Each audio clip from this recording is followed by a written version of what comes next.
Okay, showtime. Good morning, everyone. Good morning, everyone. Good morning, Glenn. Morning, Glenn. Order, Glenn. Attention, please. This is a very special day for us.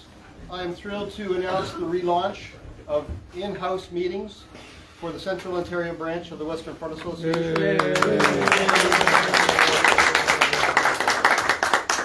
I have no words to say what it means that we can all be together again. We've been together for many years. We've had many people come through our ranks, and we've attracted new members, new faces, new friends, and it's just great to be together. And I salute you all for coming out today.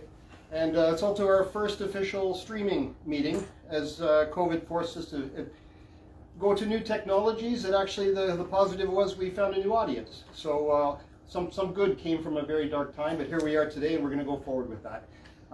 Before we go any further, I'm going to ask you all to rise. We're going to 2 minutes of silence, and we'll reflect on the fallen of all wars.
They shall not grow old, as we that are left grow old.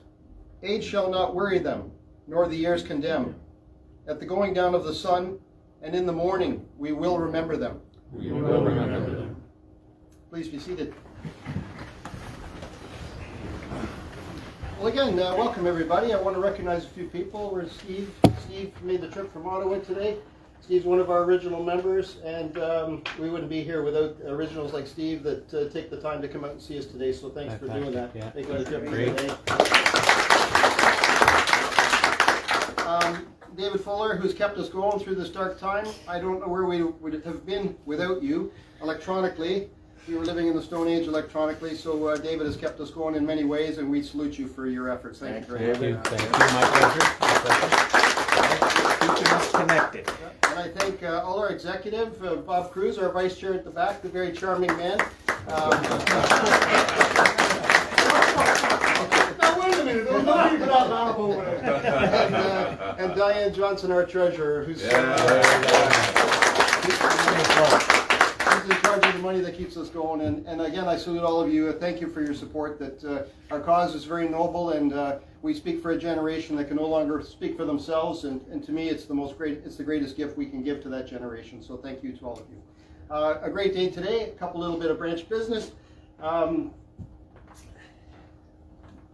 We have some lovely gifts, Christmas gifts for friends and family, if you like.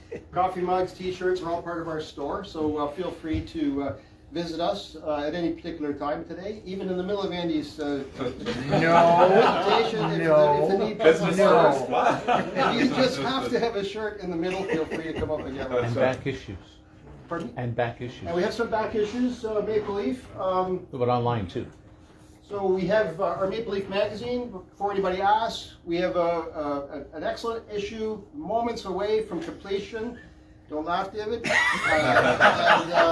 It's quite a challenge to produce it, as you can well imagine, but we have a very aggressive publishing schedule ahead for the coming year, so we plan to make up for lost time. We have a really aggressive publishing schedule, and we're quite excited about some new material, some new people, all good things. But I have some, I think I have the last 5 issues here today. Some back issues are available. They're $5 each if you'd like one.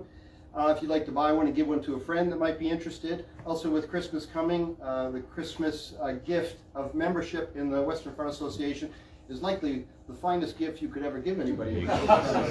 It matches the date of Christmas, 25, right? It's $25. It's a bargain. It's a bargain at $25. $25. $25, and There you go. yeah, so it's meant to be. So thank you for that, Charles. Just came to me. Very insightful. Anyway, so back issues of the magazine. If you need to get caught up, they're, like I said, they're $5. We have some books at the back. We generally have a raffle, but we have some A-list books out there today. If you like to buy one before the raffle, there's a couple of Norm Christie books there. They're $20. Let's say $10 for everything else. If you see there, if you'd like to buy them, and then we'll maybe go to a raffle. Okay? No fighting over them. We have a good supply of books. We had our good friend Mark passed away a few years ago suddenly. A good friend to Cliff and Victor, and the world of history was left a big void with Mark's passing, but he left cases and cases of books that Victor has, and they keep coming into our world. So Mark's legacy lives on, and we received a few cases of books today. They will be displayed at future meetings. So I'd like to recognize Mark for that today, and Victor, of course, for looking after that property. Brought a little keepsake from, managed to sneak over to Verdun in April, and I just brought, for show and tell today, a German hand grenade found in the battlefields of Verdun. So it's, I'll leave it out. And How did you get that through airport security? I wore it on my belt. I got caught taking bullets in France. They stopped me because I was carry-on. I didn't realize that it was a dangerous thing, and apparently they don't like that. You must have put it in your luggage. They frowned upon munitions. I had a shell cap we were too fond of. Yeah. So, I almost missed my flight over it. Kelly, when Glenn comes through security in France, he has 240 pounds. When Glenn gets off the plane, his head is down. He only lifts back up when he lands. Well, I know that Steve Douglas still has stuff of yours, doesn't he? Yeah. Okay, we gotta move on. When I was good looking, I could charm the airport staff. But anyway, let's, without further ado, a great way to launch our in-person meetings. Likely one of the best historians in the world. Beyond that, having had the chance to know Andy the last few years, a kind man, a generous man, generous to a fault with what he gives to history. He is just, he never asks us for anything. He's just, what can I do for you? What can I do for you? He's just forever giving. And I'm thrilled that he's here today. Our little family has attracted perhaps one of the best historical Great War speakers in the world, and he's here with us today. And please welcome Andy Robertshaw.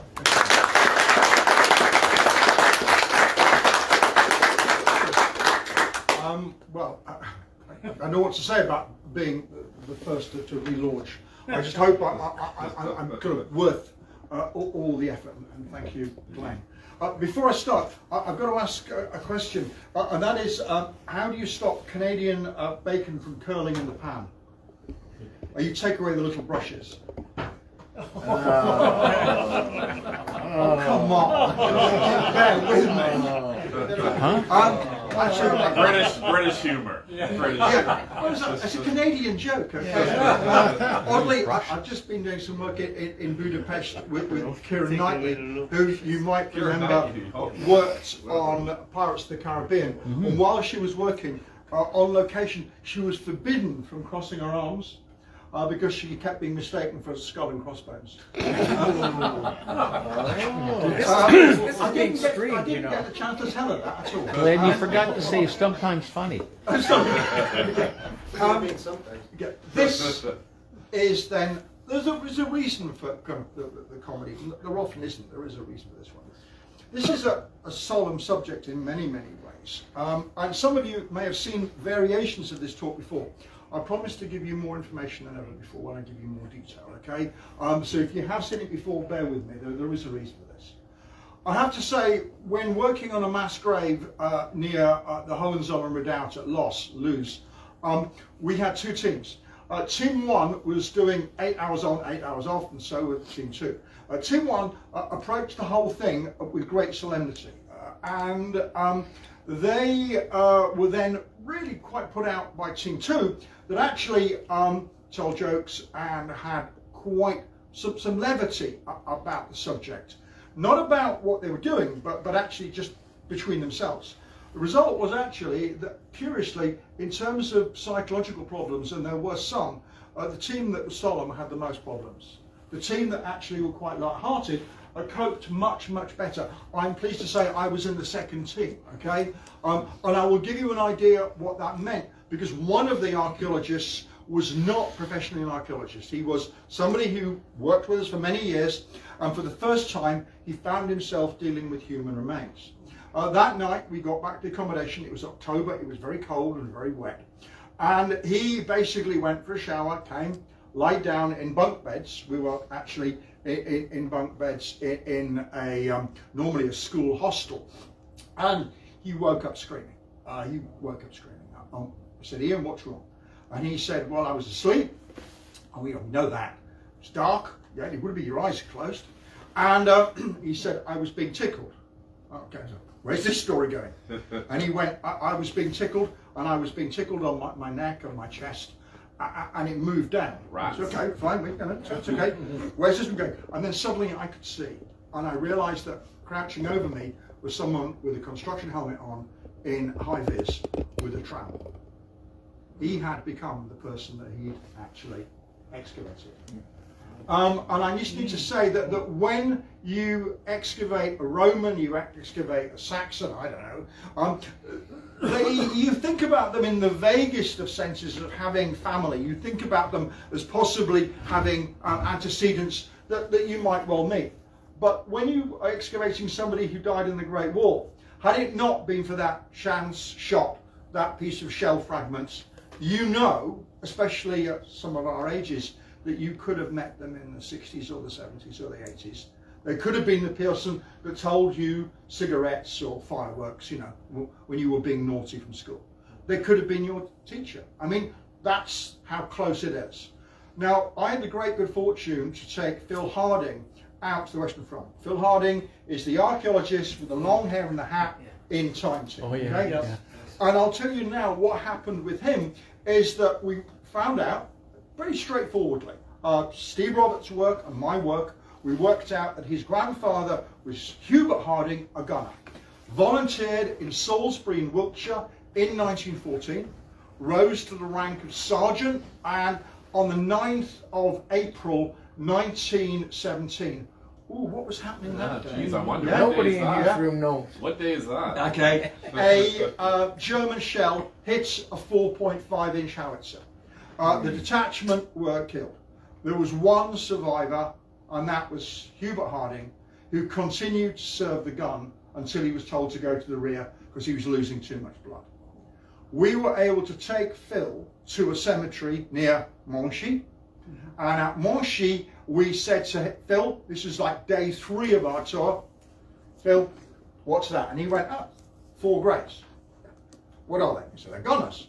"What's the date?" 9th of April, 1917. He said, you bastards, now go away." We all went away, he came back, he had a cry, and he said, "You don't get that with the Romans. You don't get that with the Romans." And this story is about people. Yes, it's about archaeological technique, but it's actually about people. Now, some of you already know, I'm Andrew, my brother's John. My grandfather was John Andrew Robertshaw, Private 41957, later Private 31085. Why did he change his number? He didn't. Severely wounded in 1917, he was brought back to the UK, to Keighley in Yorkshire, where my great-grandmother and grandfather walked to his hospital. They couldn't afford any other way of getting there. Some 15 miles over very mountainous terrain. And when they got there, my grandma, our great-grandma, came in. Granddad was lying in bed, well, future granddad, to be honest. And she came in, and the first thing she did was to walk her hands up the bed to see if he still had his legs. He did, and he went back. And since I last saw Glenn, I had some research done for me. I mentioned this on a forum somewhere, and somebody said, did you know, and I thought I knew quite a lot, okay? Did you know that John Andrew Robertshaw was gassed on the 8th of October 1918 and was in hospital on the coast at Calais on the 11th of November? Which is amazing, because another person, slightly more famous than John Andrew Robertshaw, was gassed on the 8th of October 1918 and was in hospital on the 11th of November. Who was that? It was an Austrian corporal. An Austrian corporal known as Adolf Hitler. Okay, same day, different gas, but the same result. We'll perhaps talk about that in a few minutes. But this is what we're going to be talking about. Why did he have the two different numbers though? Well, sorry, I should have explained. The way it works in British service, which is really very, very annoying, other than officers, if you are wounded and you return to the UK, if you stay in theatre, if you stay France, Calais, wherever, you go back to your unit. That's the way it works. Come back to the UK, you go back in the pod. And my granddad was in the 12th Battalion, the Manchester Regiment, with his friends. He liked it. He was not from Manchester, nowhere near. They put him into the East Yorkshires, into the 10th Battalion, the whole commercials, because they were all clerks and that kind of thing, in the city of Hull, working on the docks. He hated it. Why? Because he wasn't with his mates, and more importantly, and this is when I'm not very proud of this, 17th Division, Northern Division, a good division. He was moved to the 31st Division with me so far. They're the guys that attacked Sayre on the 1st of July 1916. And they start the day as the 31st. For the rest of the British Army, they end the day as the 31st. And they never get over that reputation. So you can imagine my granddad was not very happy being with the 31st. But ask me later on about the 25th of March. Is this going to work, by the way? I hope so. Okay. Okay, let's do it this way then. You might have played with that. It is forward there, isn't it? No. Okay, I'll do it here. Don't mind. Okay. Good. Okay. We all know about the missing. We're all familiar now with what that means. This is a dead German NCO in the village of Beaumont-Hamel, and I will come back to Beaumont-Hamel later on. A photograph taken by Ernest Brooks on or about the 14th of November 1918. Just out of interest, I've done some analysis of the image, and it's not quite what it appears, insofar as if you look where there's a long handled shovel there, this body has been moved into the trench to improve the composition. Okay, so again, don't always believe that what you're looking at is the real thing. That guy has been moved down there, and as you're well aware, yeah. By the way, he's actually got gloves on, and that's not skin. Okay, what we've then got is this. Oh, thank you. And that then is our monument to the missing at COBWFA. Now, for many visitors, this is the reality of the Battle of the Somme. It's the missing. Now, for the British Army, our casualty rate overall, allowing for the fact that 50% of the army is infantry, 50% isn't, is 11.8%. 88% of soldiers go home. Okay? However, that's skew whiff, because if, for example, people this side are infantry, your chances of dying are 1 in 5, it's 20%. If you're in the Army Pay Corps over there, I don't know if you're any good at maths, if you are, that's great, then your chances of dying, well, pretty low, and paper cuts are nasty. You've got the idea. But that's the way it is. My grandfather, infantryman, my wife's grandfather, volunteered in 1914, and he was a lorry driver. He'd just done an apprenticeship at Rolls-Royce, straight into that one, and had, I suspect, a not a bad war compared to my granddad, who was wounded twice and gassed twice. But that is kind of the way that people look at it. They look in terms of the dead, and that basically sums up the war. And in fact, one of the great dangers for me, and I endlessly do this, is saying to people that the cemeteries and the monuments are not the war. They're how we remember the war. And what we miss is the reality of the trenches, the reality of the drudgery. Now, I'm old enough at age of 14 to have interviewed what was then an old soldier, then they became veterans. That old soldier, and this really scared me when I did the math the other day, was my age now when I interviewed him. Yeah? And he said to me, boy, I grew up in Suffolk. He said, my war boy, you can't imagine it. I kind of thought a friend shot through the head, somebody else coughing up their lungs with gas, a horse, no doubt, called Joey or Topthorn, thrown up a tree by a shell, you know. And I thought, whatever you say, you're not going to surprise me. He did, because he said, I remember it in colour. And of course, when I then spoke to Peter Jackson, he'd already made the decision to colorise the film that becomes They Shall Not Grow Old. So I was really pushing against an open door. But I stumbled into Great War archaeology. I did not go there deliberately, okay? I was working on a TV series called 2 Men in a Trench with Neil Oliver and Tony Pollard. We were doing everything from the Romans through the Battle of Shrewsbury, English Civil War, but a Second World War on Inch Keith when we had an outbreak of foot and mouth and we couldn't work in farmers' fields. And that was great.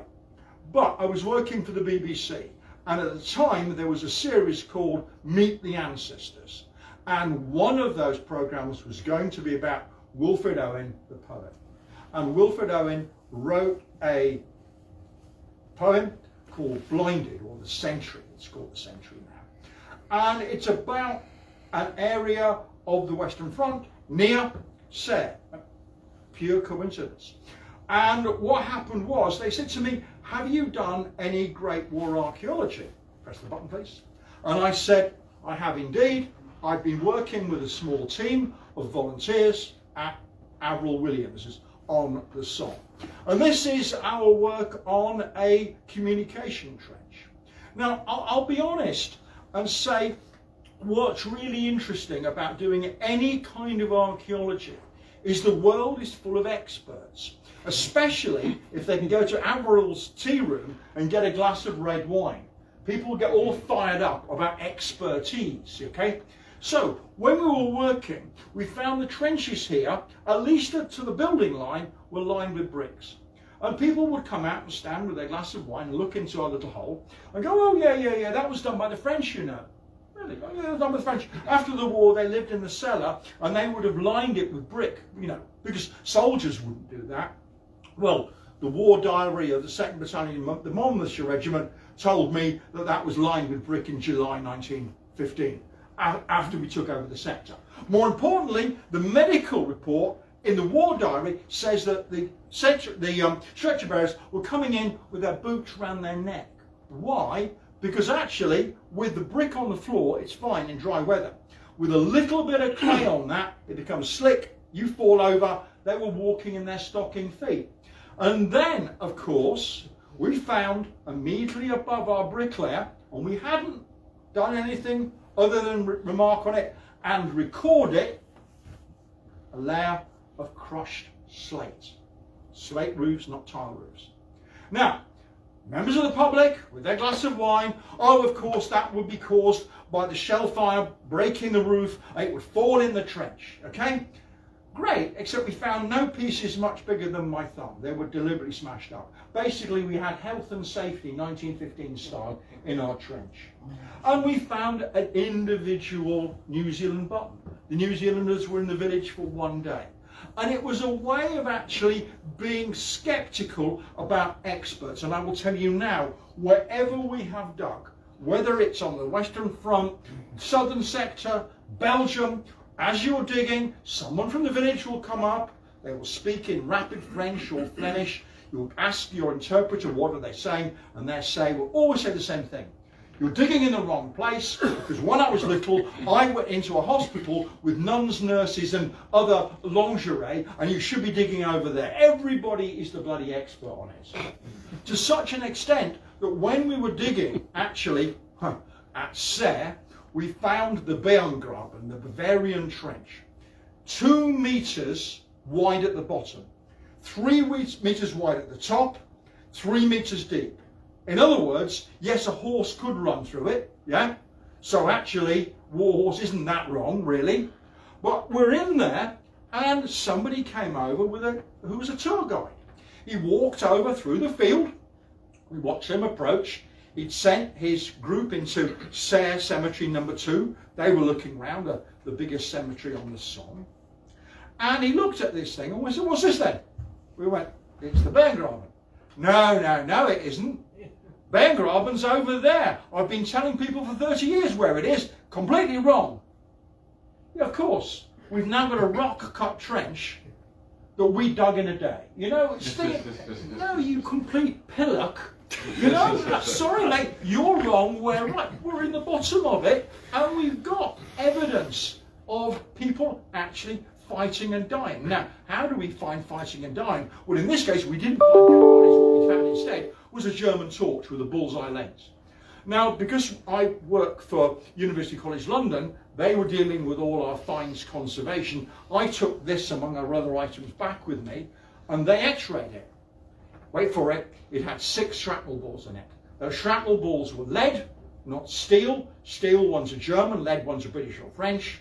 Somehow they'd missed the lens. The German NCOs would wear their bullseye lens lantern hung here. Now, whoever got hit by that lot, basically somebody went, I don't think we need that torch anymore, and they binned it. So we had that. So what we have to be is sceptical. And this was an inoculation of not listening to self-appointed experts. But in every case, get the war diary, get the memoirs, get Edmund Blunden's memoirs. He talks about the brick-lined trenches of ocean villas opening onto accommodating cellars. Basically, what you do is what's called the grey literature. You don't just turn up, dig a hole and go, oh, look what we found, because you don't know what you found. Your job is to have an idea what might be there before you start work. Oh, and by the way, Time Team, which I worked for many years, was a lovely idea, but 3 days is never enough. But bear in mind that you are sampling. And here we were sampling a piece of communication trench. Because where I'm photographing this from, actually it was someone else, that's me there. That's before I had a daughter, I had dark hair. The key thing is that this way is Switzerland and that way is the North Sea, okay? So we're just doing a sample. Yeah. Quick question. Do you use trench maps at all? Oh yes, I should have said. Trench maps, aerial photographs, everything. Okay. Basically, you assemble all that evidence so then you have an idea. Now, there are problems with trench maps and there are problems with aerial photographs. Doing some work near Messines, anybody know the Irish Memorial in Messines? You know it very well. Yeah, it's a tall peel tower. It looks like somebody had designed a well and built it the wrong way up, to be perfectly honest. But there, on the other side of the road, when they were putting in a pipeline, they found a trench. And they go, oh, okay, you find a trench? That's sure. It's on a trench map. No, it isn't. What the Germans had done, they'd done what's called cut and cover. Every night, they dug a piece of trench, they lined it with enormous pieces of timber, and then they buried it. And the next night they dug a bit more. So it never appears on any aerial photographs or maps. And it appeared from nowhere. And when we went into it, well, they'd already gone in.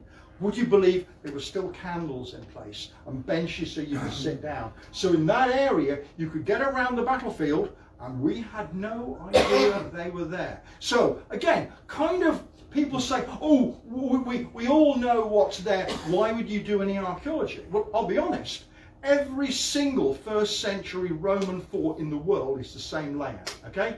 So if you dig one on Hadrian's Wall or you dig one in Syria, it's identical. Is that an argument for not digging it? No. Interesting. And yet people will say, leave it alone, we all know what's there. Well, we bloody don't, quite clearly. Next one, please.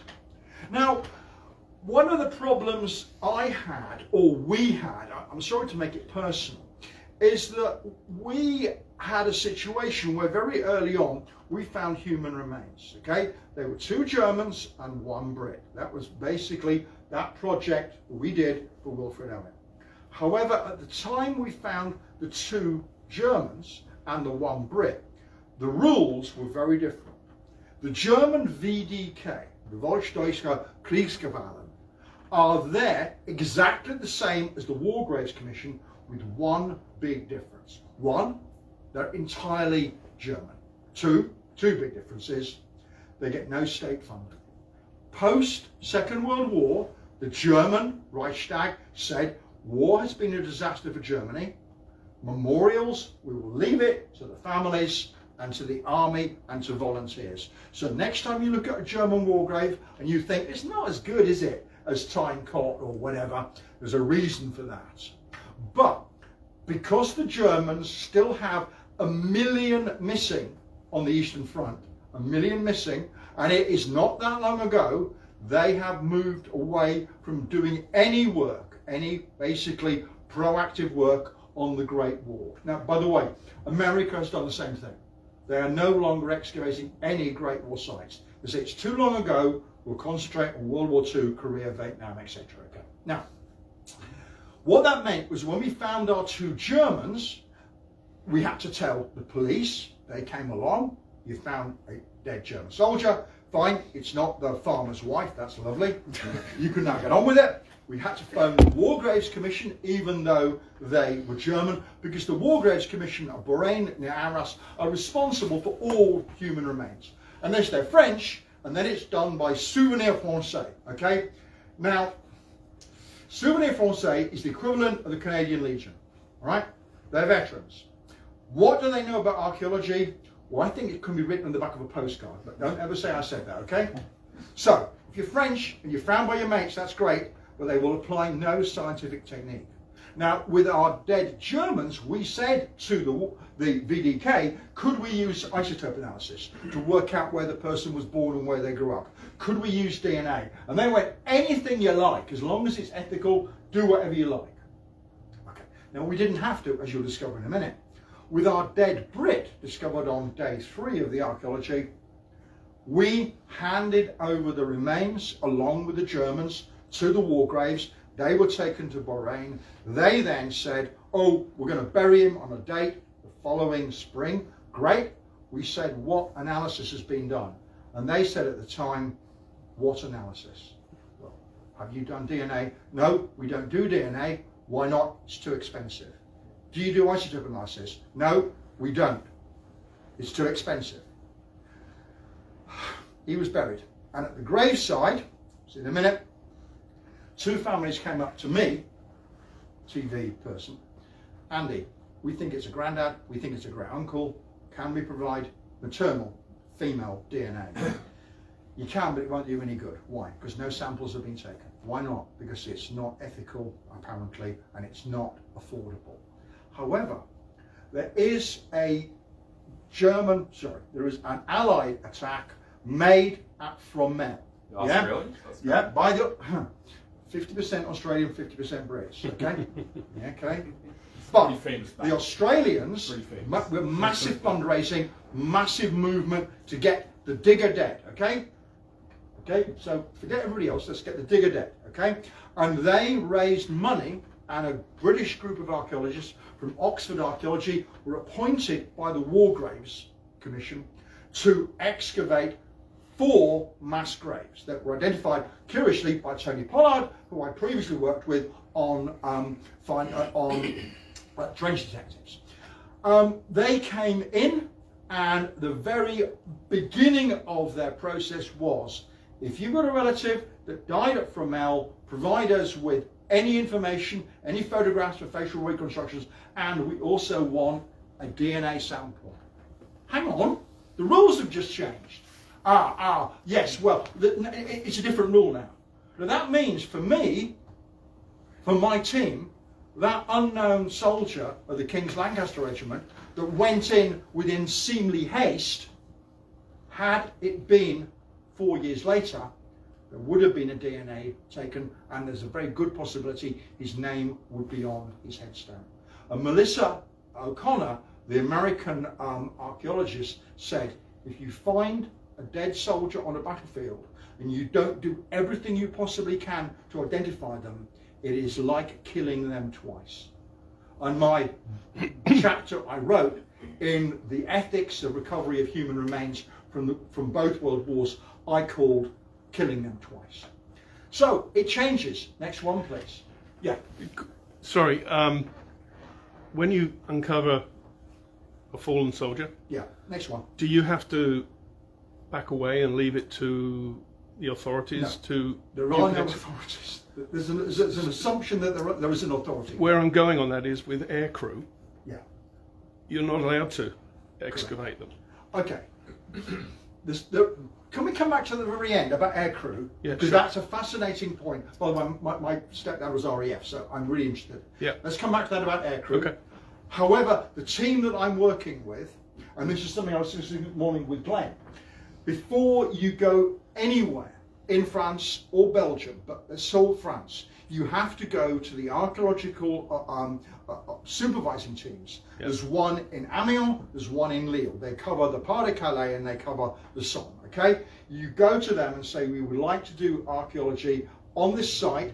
The reason we're doing it is not prurient, whatever, it is because we've got a pipeline, we've got a new garage being built, something like that, okay? Fine. What do you have in place? Do you have an experienced team? Yes. Do you have a bomb disposal person? Yes. What's their qualifications? What are your protocols? All of that is done in English and French. You submit it to them, there is no cost. They then give you a license for 1 year. And at the end of 1 year, you have to submit a report in English and French. If you don't, you have breached the terms of your DRAC permission, okay? And clearly, not everybody does that. Not everybody does that, but we did. And these guys did it as well. The problem was with Oxford Archaeology is they were very, very good at dealing with Neolithic and Roman and medieval. They'd even worked on plane crashes. They had no experience at all of Great War. So their report would include things like, oh, we found lots of eyelets from breaches, yeah? Officers wear breeches with eyelets.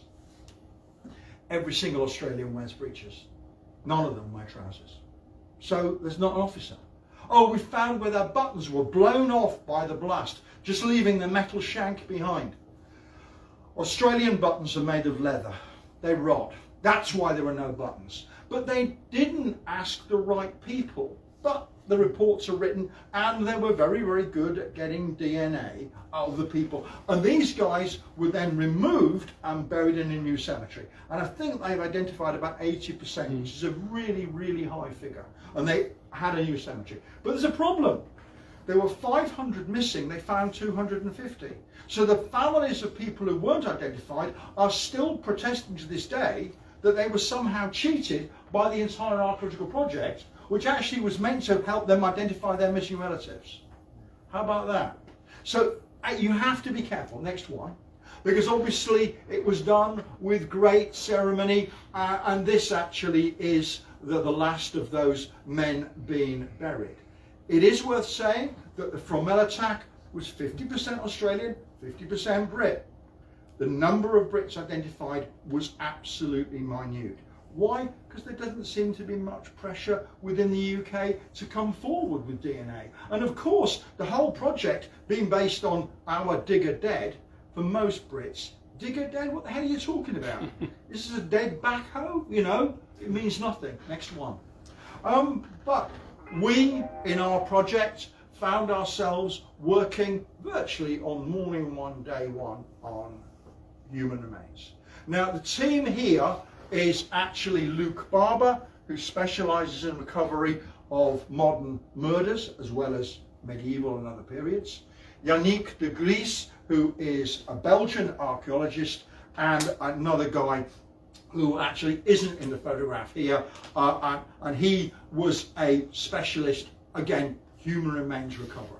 Now, I made a bit of a joke about this, insofar as soon as they hit human remains, the rule was either we had 24-hour security or he was coming out in 1 day fully recorded.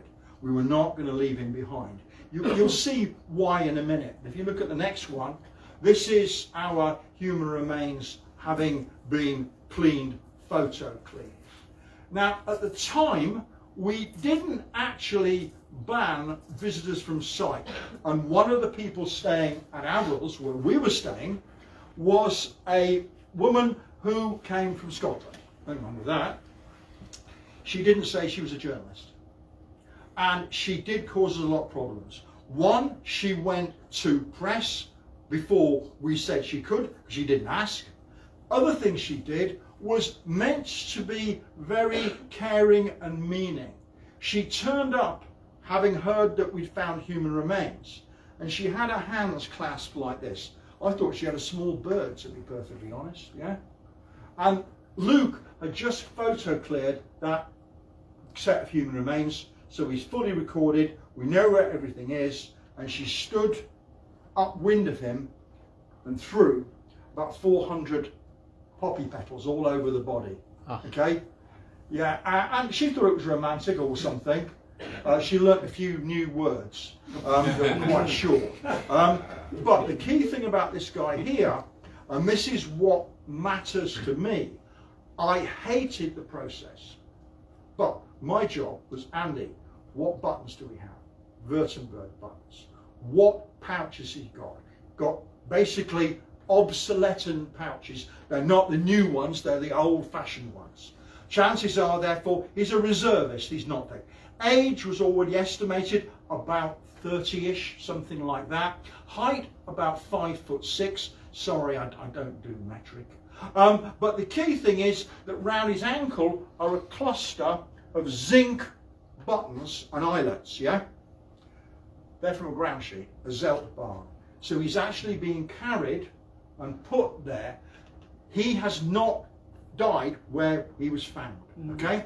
He's been moved. Now, you'll notice, and the first thing that we found was the collarbones. And literally, I remember someone saying to me, Andy, what do you think that is? And I went, 2 sticks? And they went, no, they're collarbones. Is he British or German? And I remember thinking, I have no idea why I'm going to do this. And they went, Andy, the buttons. Oh, shit, yeah, you're German. Straight away, okay? What point in the war do you think he is? I went, well, we've got no helmet, but that head's been ploughed off, we don't know where that's gone. No anti-gas equipment, nothing at all. Could be early, okay. And he's then got a Bavarian belt buckle, which is at odds with his Württemberg buttons. He also had a little blue ceramic lid from Bruning & Brothers in Stuttgart. Okay, Stuttgart, capital of Württemberg. Okay, Bavarian belt buckle, but everything else says Württemberg. Next thing is, he also had a manicure set in his pocket. Now, German private soldier manicure set, interesting. Have we missed something at the neck level? Because German NCO braid is here, it's worn on the collar. Was that carried away? Are we looking at an NCO or officer? But he's got other ranks, pouches, very mysterious. And then right in the middle of his chest, just about there, we found an ID tag. And that ID tag was basically made of zinc, and it had begun to corrode. Now, one of the things that you will hear, and I've already alluded to this one, why don't you leave them alone? They are safe where they are. Okay, that's the argument. Now, the man that developed the first ever gas attack is a man called Fritz Haber. Fritz Haber was Jewish. He became a Christian before he went to university. Okay, Fritz Haber gets the Nobel Peace Prize, not for developing poison gas. That would be a little odd, wouldn't it? However, he gets it for synthesizing nitrate fertilizer. And now in Europe and in Canada, nitrate fertilizer is incredibly important. There's a problem with nitrate fertilizer. It's corrosive. It corrodes metal, and it degrades bone, and it degrades anything like leather it comes into contact. So actually, in terms of preservation, soldiers buried in woodland are going to be better preserved than people buried under a farmer's field. How about that? Okay? But the key thing was that process of degradation had already removed 50% of our German ID tag. And his water bottle had largely gone, it had corroded away, because frankly the liquid had pooled inside the water bottle and it rotted from the inside out. Ammunition had survived quite well, not everything had. By the way, it is worth saying that on the cuff, and I noticed it, they're wearing what are called, he is, Brandenburg cuffs. In other words, The cuff is like a jam pot with buttons round it. The Prussian cuff is vertical, okay? So we've got some idea that the uniform that he's wearing. So we know he's in his 30s, probably therefore a reservist. We know he's about 5'6". We also notice, by the way, he's got very well developed muscle attachments, especially on his arms. So he's involved in something really quite physical. It's something that you might expect from, say, a farm labourer or somebody who worked in a factory. We know he's been buried in a shell hole. This doesn't show very well, but he's actually lying in a shell hole with his head higher than his body, just like you'd lay somebody who was asleep, okay? Which was interesting. Next image, please. The following day, we found a British soldier. You know quite a lot about him already. He had 2 candles in a pocket. Next to him was a silent picket, otherwise known as a pig's tail. He had a fractured right femur, and he also had massive skull damage, lying on his back. But he's lying on top of a layer of chalk. And that layer of chalk is not natural. It's from 4 mine explosions blown in the German front line at 0 hour. As our guys attacked in this area, they blew 4 mines. Our first German is under the chalk layer, yeah? So it's before 7:30 on the 1st of July. He's on top of the chalk layer, later the same day or later, we don't know which. Up here, King's Lancaster Regiment. He's again actually in his 30s, heavy pipe smoker. He's got a groove in his teeth caused by that. Apart from that, almost nothing. Next image, please. And the following day, we found that. Now, there was some damage to him, not caused by us, it had been caused previously. But this is then a German soldier lying on his side. And once again, you can see either he was wearing a Zeltbahn or he was moved in it, because those Zeltbahn buttons, can you see them there? Just on his femurs, okay? Just in there. And he had the following, okay? Now, I promise not to be too graphic, but he had been on the surface for some time, yeah? And by the way, you'll see he's immediately below the chalk layer. Can you see what I mean? Yeah? Yeah. How did we know he'd been on the surface for some time? He had tobacco in his bread bag, and it was full of dead flies and maggots. They'd eaten some of the food, and he had in his abdomen a dead rat. That's how we knew he'd been on the surface for some time. And then someone had earthed it up, but luckily for us, there was enough to have the lace round his collar of an Unterofficer. Very, very importantly, in his pocket or bread bag, he had a book. Now, that book had to be simply be put in a Ziploc bag, kept wet, came back to the UK. So we weren't speculating. But we know we had an Unterofficer, and very importantly, he had Württemberg buttons. Okay? So, who was in this area for most of the war? The answer is 119th Reserve Regiment. Older soldiers from the area around Stuttgart. Okay? What we did at the end of the week, and it was a full week, next one please, was we actually went back one if you can, first of all. If you can't, don't worry. Yep. Okay, we went here, Monument to the Missing. This is then Zietwald. We went there, and the team, that's the full team. We read out the names of every single missing member of the King's Lancaster Regiments.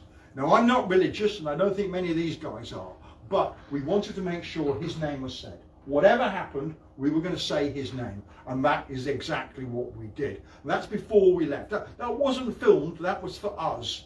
It was not for TV. And by the way, this was filmed for for BBC. Next one. Okay, this then is Roy Hemington, and Roy is at the mortuary at Bourrain. Now, I don't know if anyone's here is a bit of an expert on mortuaries. They don't normally look like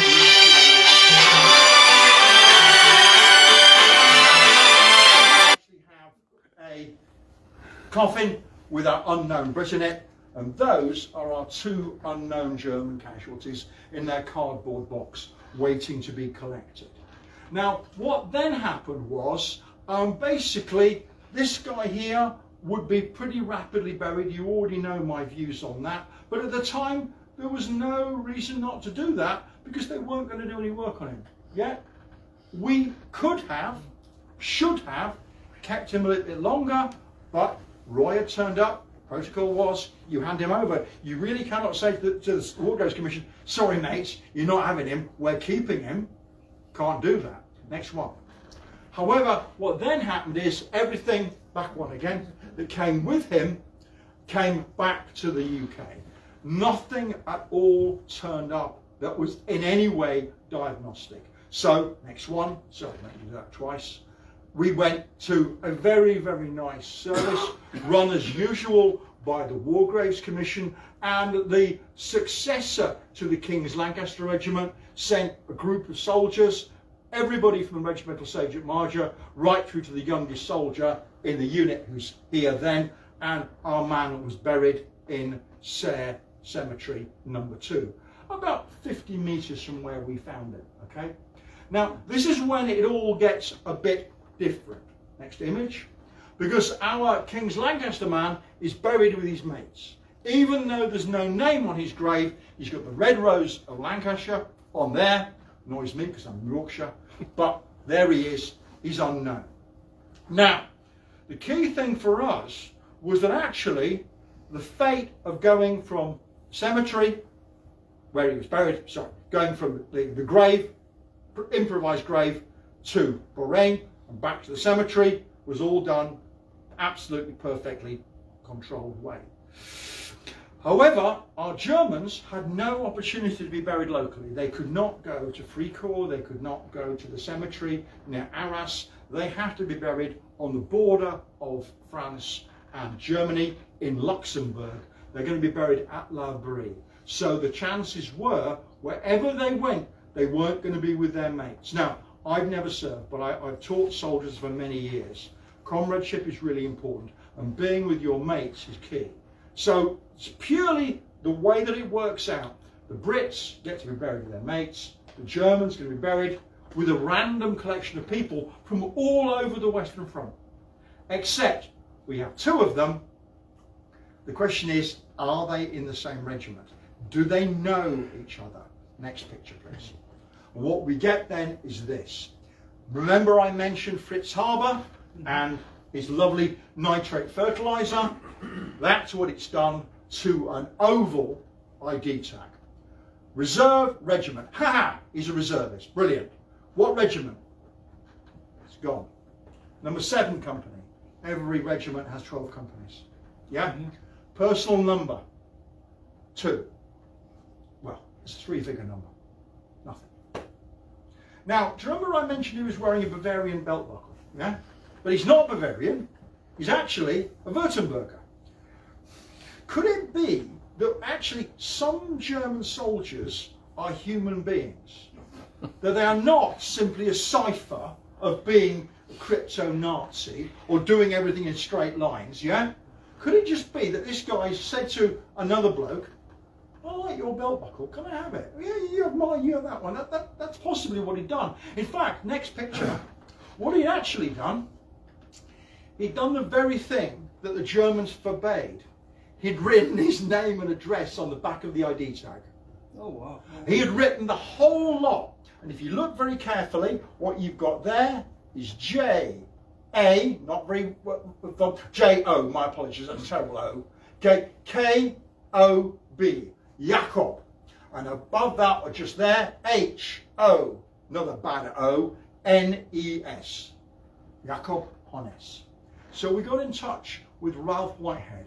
Ralph Whitehead is now retired insurance salesman, lives in Fayetteville up in the States, and he is an expert on the Reserve Corps in this area. Is there a Jakob Honnes in that unit? And he said, within about an hour, yeah. Number 7 company, 119th Reserve, 121st Reserve Regiment, personal number 228. Would that do? Would that do? That's superb. Fantastic, mate. That's exactly what we want to know. He was a farm labourer and he had 6 children. married to Maria. Next image. We then got in touch with the record office in Kortal, Munchingen. Kortal, Munchingen, they were two villages. They're now a suburb of Stuttgart, so they've got a record centre. And we spoke to Alfred, who was Alfred Brunotta, who was the archivist there.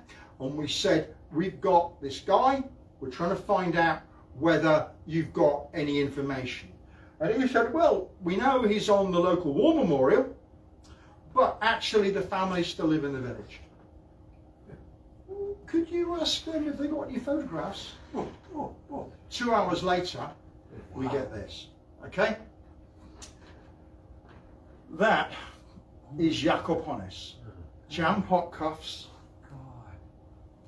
and that is his brother, Christian Honnes. That man there died in June 1915. Now, don't ask me why I found this somehow comforting. He died fighting the French in the Second Battle of Artois, known as the Battle of Ebuton. I bet no one in the room's heard of it. Nor did I, you know, in my defence, because I'm not French, yeah? It means nothing to me, but it means anything if you're French. You know about What was the word again? Hebuton is the village. Hebuton. Hebuton. Yeah. Hebuton. You'll see. Well, you're going to be there soon. You go to Hebuton. Yeah. You'll see. The key thing was, the thing was that he actually had died defending an area which we call the quadrilateral, okay, which the Germans called the Heidenkopf. Now, how do we know this? Well, we've got maps that show the original German position is up on the ridge much further to the north. The French push them back, and what they do is they take one of their communication trenches and they dig a parallel trench to it, and that is where we found that man, on the back of the new trench. When had he died? He died defending that trench about 1 day into the operation. By the way, he hadn't fired a single shot at that point because his pouches were full. We don't know about his rifle, but he'd done nothing else. So he'd had a very short battle. There was no sign of trauma anywhere else. We can assume it was a headshot, okay? Because at that point, June 1915, helmets don't exist for the German army. There are not. There would be another year plus before most people get them. What's interesting is then talking to the family, we make an amazing discovery. His grandson is Walter Rapp. Maria remarries a Mr. Rapp, and they live together, well, husband and wife, with the 6 children until the Second World War, when Mr. Rapp is called up and he dies in a Soviet prisoner of war camp in 1947. Yeah? Walter was born in 1946, yeah?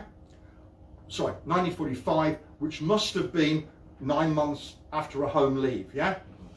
And the key thing was, I had lunch with Walter very recently, back in September. And for the first time ever, I had to say to Walter, something you don't know that I know. And he said, what's that? And we know that we found your granddad. Yeah, you found my granddad. I said, I noticed that you've got neatly manicured nails and very carefully cut beard and moustache. I went, did anybody tell you your granddad had a manicure set in his pocket?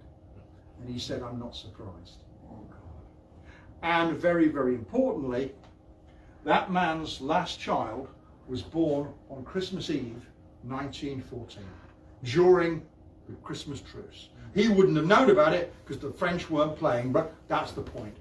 However, what we then get is a letter, a postcard actually, from Jakob to Maria. It's dated March 1915. It's this postcard, and it says, Maria, I think we've seen the worst of this now. He's dead in the June. But there's then another postcard from Christian there to Maria, saying, I buried my brother on the battlefield. One day I will go back and do a better job. Now this photograph is taken in the village of Miramont. Miramont is behind the German lines, just like Ocean Villas is behind the British lines. This is behind the German lines. And despite the damage we've got here, it had a cinema, it had a hospital, it had a cemetery, it had everything, everything you might have. It had a photo studio.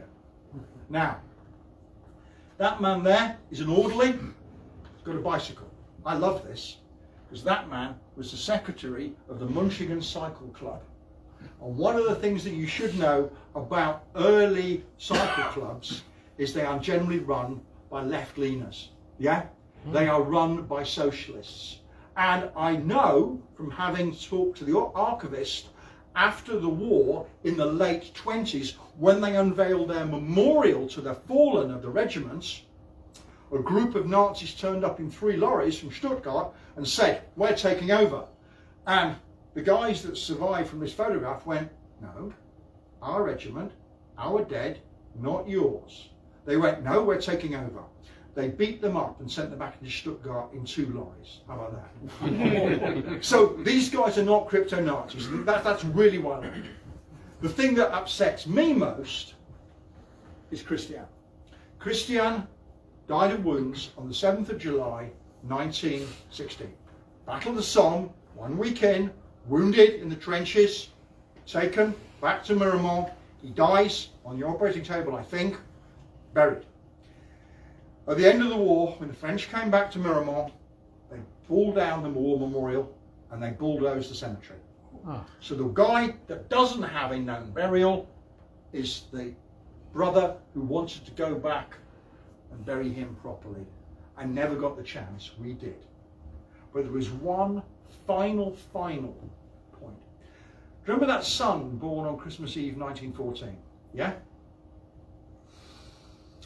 When we found him and we contacted Walter, Walter said, "I've got to go tell my uncle."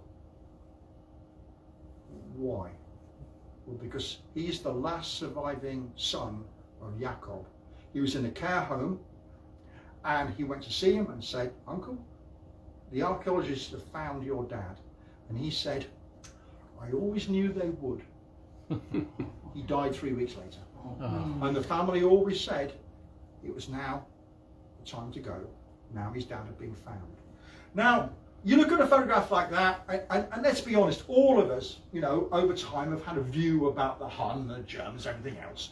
But as soon as you get into this one, you start to unravel it. These become real people, you know, with clean nails and wives and kids and else. And the great sadness is that 2 of his sons die in the Second World War. One on the Eastern Front, one on the Western Front. One dies in Normandy. And Walter just said, again, war for Europe was a complete disaster. Next image. In fact, we got this. And this is our Jacob with a little cross over his head. That's his section. There's the 6 men making up the section, sat with their glasses of beer in the village of Miramont. I don't think you've seen this before. Now, the reason I put this up is because actually, guess what? That turned up on eBay. And my friend Ralph saw it on eBay and went, "I've got to buy that because I know who he is." Because he's seen the picture. Now, he's bearded here. So why is it he's bearded? Well, for most German units, March, April, May, June, they're only issuing respirators to units in the northern sector, where, of course, Fritz Haber's gas will be used against Algerians, French and Canadians. So he can have a beard because there's no gas mask to worry about. So we can even date the photograph. Next one. However, we've then got this. Now, this is an amazing collection of stuff. We've got a femur, we've got buttons from a uniform, we've got, would you believe, a harmonica. We have a watch that stopped at 6:10, that's the harmonica. That's a Neolithic flint scraper.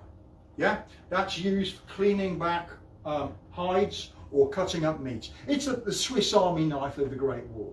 Now, there is no way somebody not in the know would, when digging a trench, go, "Excuse me, mate, Otto, can you stop that? I need that. That's a Neolithic flint scraper." So he immediately became the archaeologist, yeah? And the archaeologist, you know, basically took him and went, he's ours, he's one of us, he knows what that is. But behind it is that quite big book. And people said, you know, the TV people, is it a Bible? Don't know. Is it a photo album? Don't know. What is it? Don't know. What do you want to speculate? No, I'm not speculating on camera because I'm going to look stupid, and I would have looked stupid because obviously a family Bible, lovely, yeah. Photo album, a family, lovely. It's a bank book. Yeah, less lovely, yeah. Okay. Unless you're into investments. We said to Ralph, we've got an unknown German Unterofficer of the 119th Reserve Regiment. He's lying at the back of the Heidenkopf, laid out by Captain Hyder. He's got a Neolithic flint scraper in his pocket, and the bank book comes from Halberstadt. That's near Hanover in the north of Germany. Nowhere near Stuttgart. Why is that? Because if you get caught up in the German army, you're from Stuttgart, you're going to a regiment from Stuttgart, yeah? Mm-hmm. You're from Hanover, you're going to a Hanoverian regiment. It's a completely different kingdom, let alone army. No, he said, it's not a problem. This man, actually, Albert Zieliger, painter and decorator, relocated, moved to Stuttgart. He's actually in the register of businesses operating from 1912 to 1914 when the war broke out. Joined up, and he was killed in June 1915 defending the trench, the one that we know, which is the quadrilateral if you're British. Now, next image. What then happened is that Walter, bless him, there he is, put an advert in the Süddeutsche Zeitung, the southern German newspaper. And it said what we'd done, what we found, everything about it, location. Was there anybody out there that knew anything about Leopold Rotherman? And a poor woman called Alison turned up at the Stuttgart English Language Theatre Group, came through the door, and everyone in the room went, Alison, you're married to Carl, aren't you? Carl Zieliger. Yeah, that's why I'm called Zieliger, that will be it. Does he have a relative that was killed in the war? Because look, there's an article all about it. And she went back and she spoke to Carl and said, excuse me, we haven't talked about this, but do you have a relative that died in the war called Albert Zieliger? Next one. And he went, yeah, do you want his picture? There it is. There it is. That's him. And my Unterofficer. Now, it's worth saying I have a copy of his medical report. A bit like me, wore specs, not very good. He's also a lot like me, slightly deaf. You know, there he is. And that's the gold lace that we found, or silver lace, around his neck. Now, by that stage in the war, they're not using swords anymore. But the really, really sad thing was that that mark there isn't just staining caused by a bit of damp. That's burn damage. The village or town of Halberstadt was bombed very heavily right at the end of the Second World War by the RAF, the Royal Canadian Air Force, yeah? And that was one of the only things that were recovered from the wreckage. So you touch one war, you find another one. There he is. Now, that's the guy that we actually found. But, next image, the great news was... Sorry, what was the writing on this, on the right of the, to the left? Show me that one there. I think that is that purely, meaningful? That's just the print number from the photographer. Not It's on the negative. It doesn't mean anything. But we know its context anyway, okay? By the way, the company here, that little troddle there, as it's called on the sword, puts him into the 7 company. Okay, there's a colour code for those troddles, both on the bayonet and the sword, which is great. Okay, a bit of Anaraki stuff from me. Okay, next one. And this is where they were buried. Later on, they actually got their proper headstones, and they are buried here. Now, you'll notice that unlike some of the cemeteries you might have been to, where they're made of aluminium and painted, or they're made of dark stone, the Germans, I think, had a lot more freedom about how they do it. And in many ways, apart from the fact that grass isn't so well cut as a War Graves Commission cemetery, it's a lot more like, you know, a Serre number 2 than other ones that you would see. And these guys are now buried together, and there's every chance that they knew each other. Of course, there's a company, it's about 200 men. You know, you'd know an under officer, basically a warrant officer, class 2. Yeah, you know this one. And this is then basically the big reveal. The photograph was taken by Carl Thielecker, which is why he's not in the image. That's Alexander, our researcher, another researcher, Steve, the guy that designed the monument there, me wearing a light coloured jacket. I don't know why, it is a funeral, but I thought they'd been dead for 100 years, you know, perhaps not. And that is Walter looking there. He's exactly the same height as his granddad, by the way, as well. Did I say that? And when this was unveiled, the person that was there talking with us, they closed the road, by the way. They closed the road. Amazing, you know?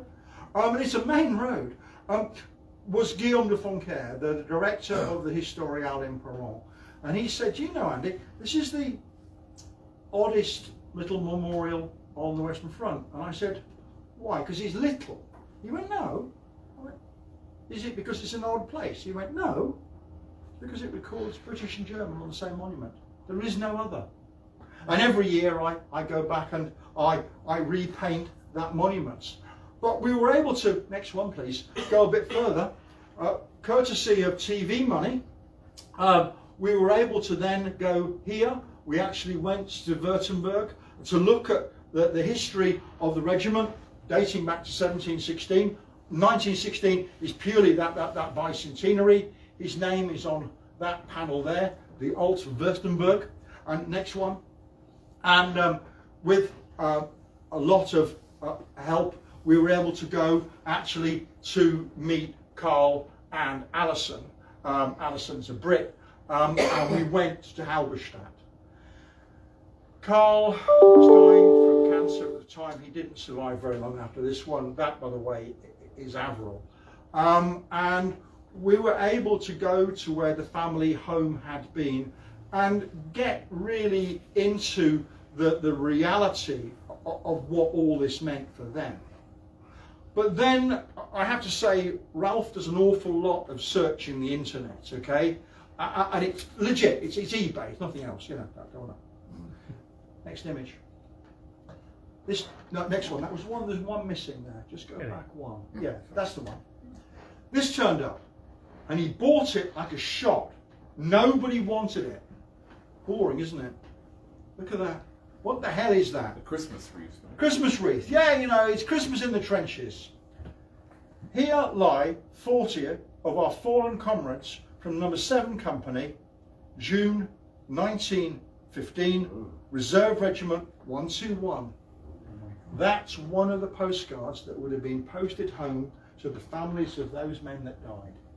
Where were the bodies actually buried? They're buried on the parados, the back of the trench, yeah? They were buried either in purpose-built graves or in shell holes, yeah? And we now know that Christian must have pulled his brother up, so he was sitting in that almost sitting position in the trench. It's how he lost his head. And as Ralph said, without the archaeology, that means nothing at all. That's just, what is this? You know, what's it about? And that, of course, is oak leaves for the fallen. By the way, when we did the archaeology of the trench, it matched exactly the construction that you see here. It was a strutted trench.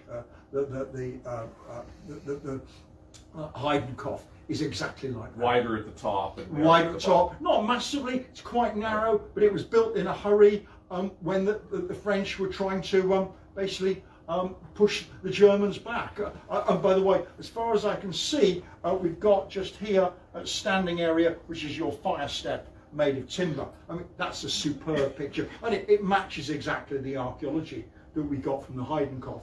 Not as well dug as the Berngraben further up the hill, which is much more chalk dug than this. And of course, you already know, this disappeared in an instant when the Germans blew the 4 mines on the 1st of July. They completely backfilled it. So when we were clearing it out, members of the public, God help me again, turned up and went, oh, you're moving a lot of chalk. Yeah, yeah. Oh, of course, you see, after the war, the farmers would fill it in with chalk.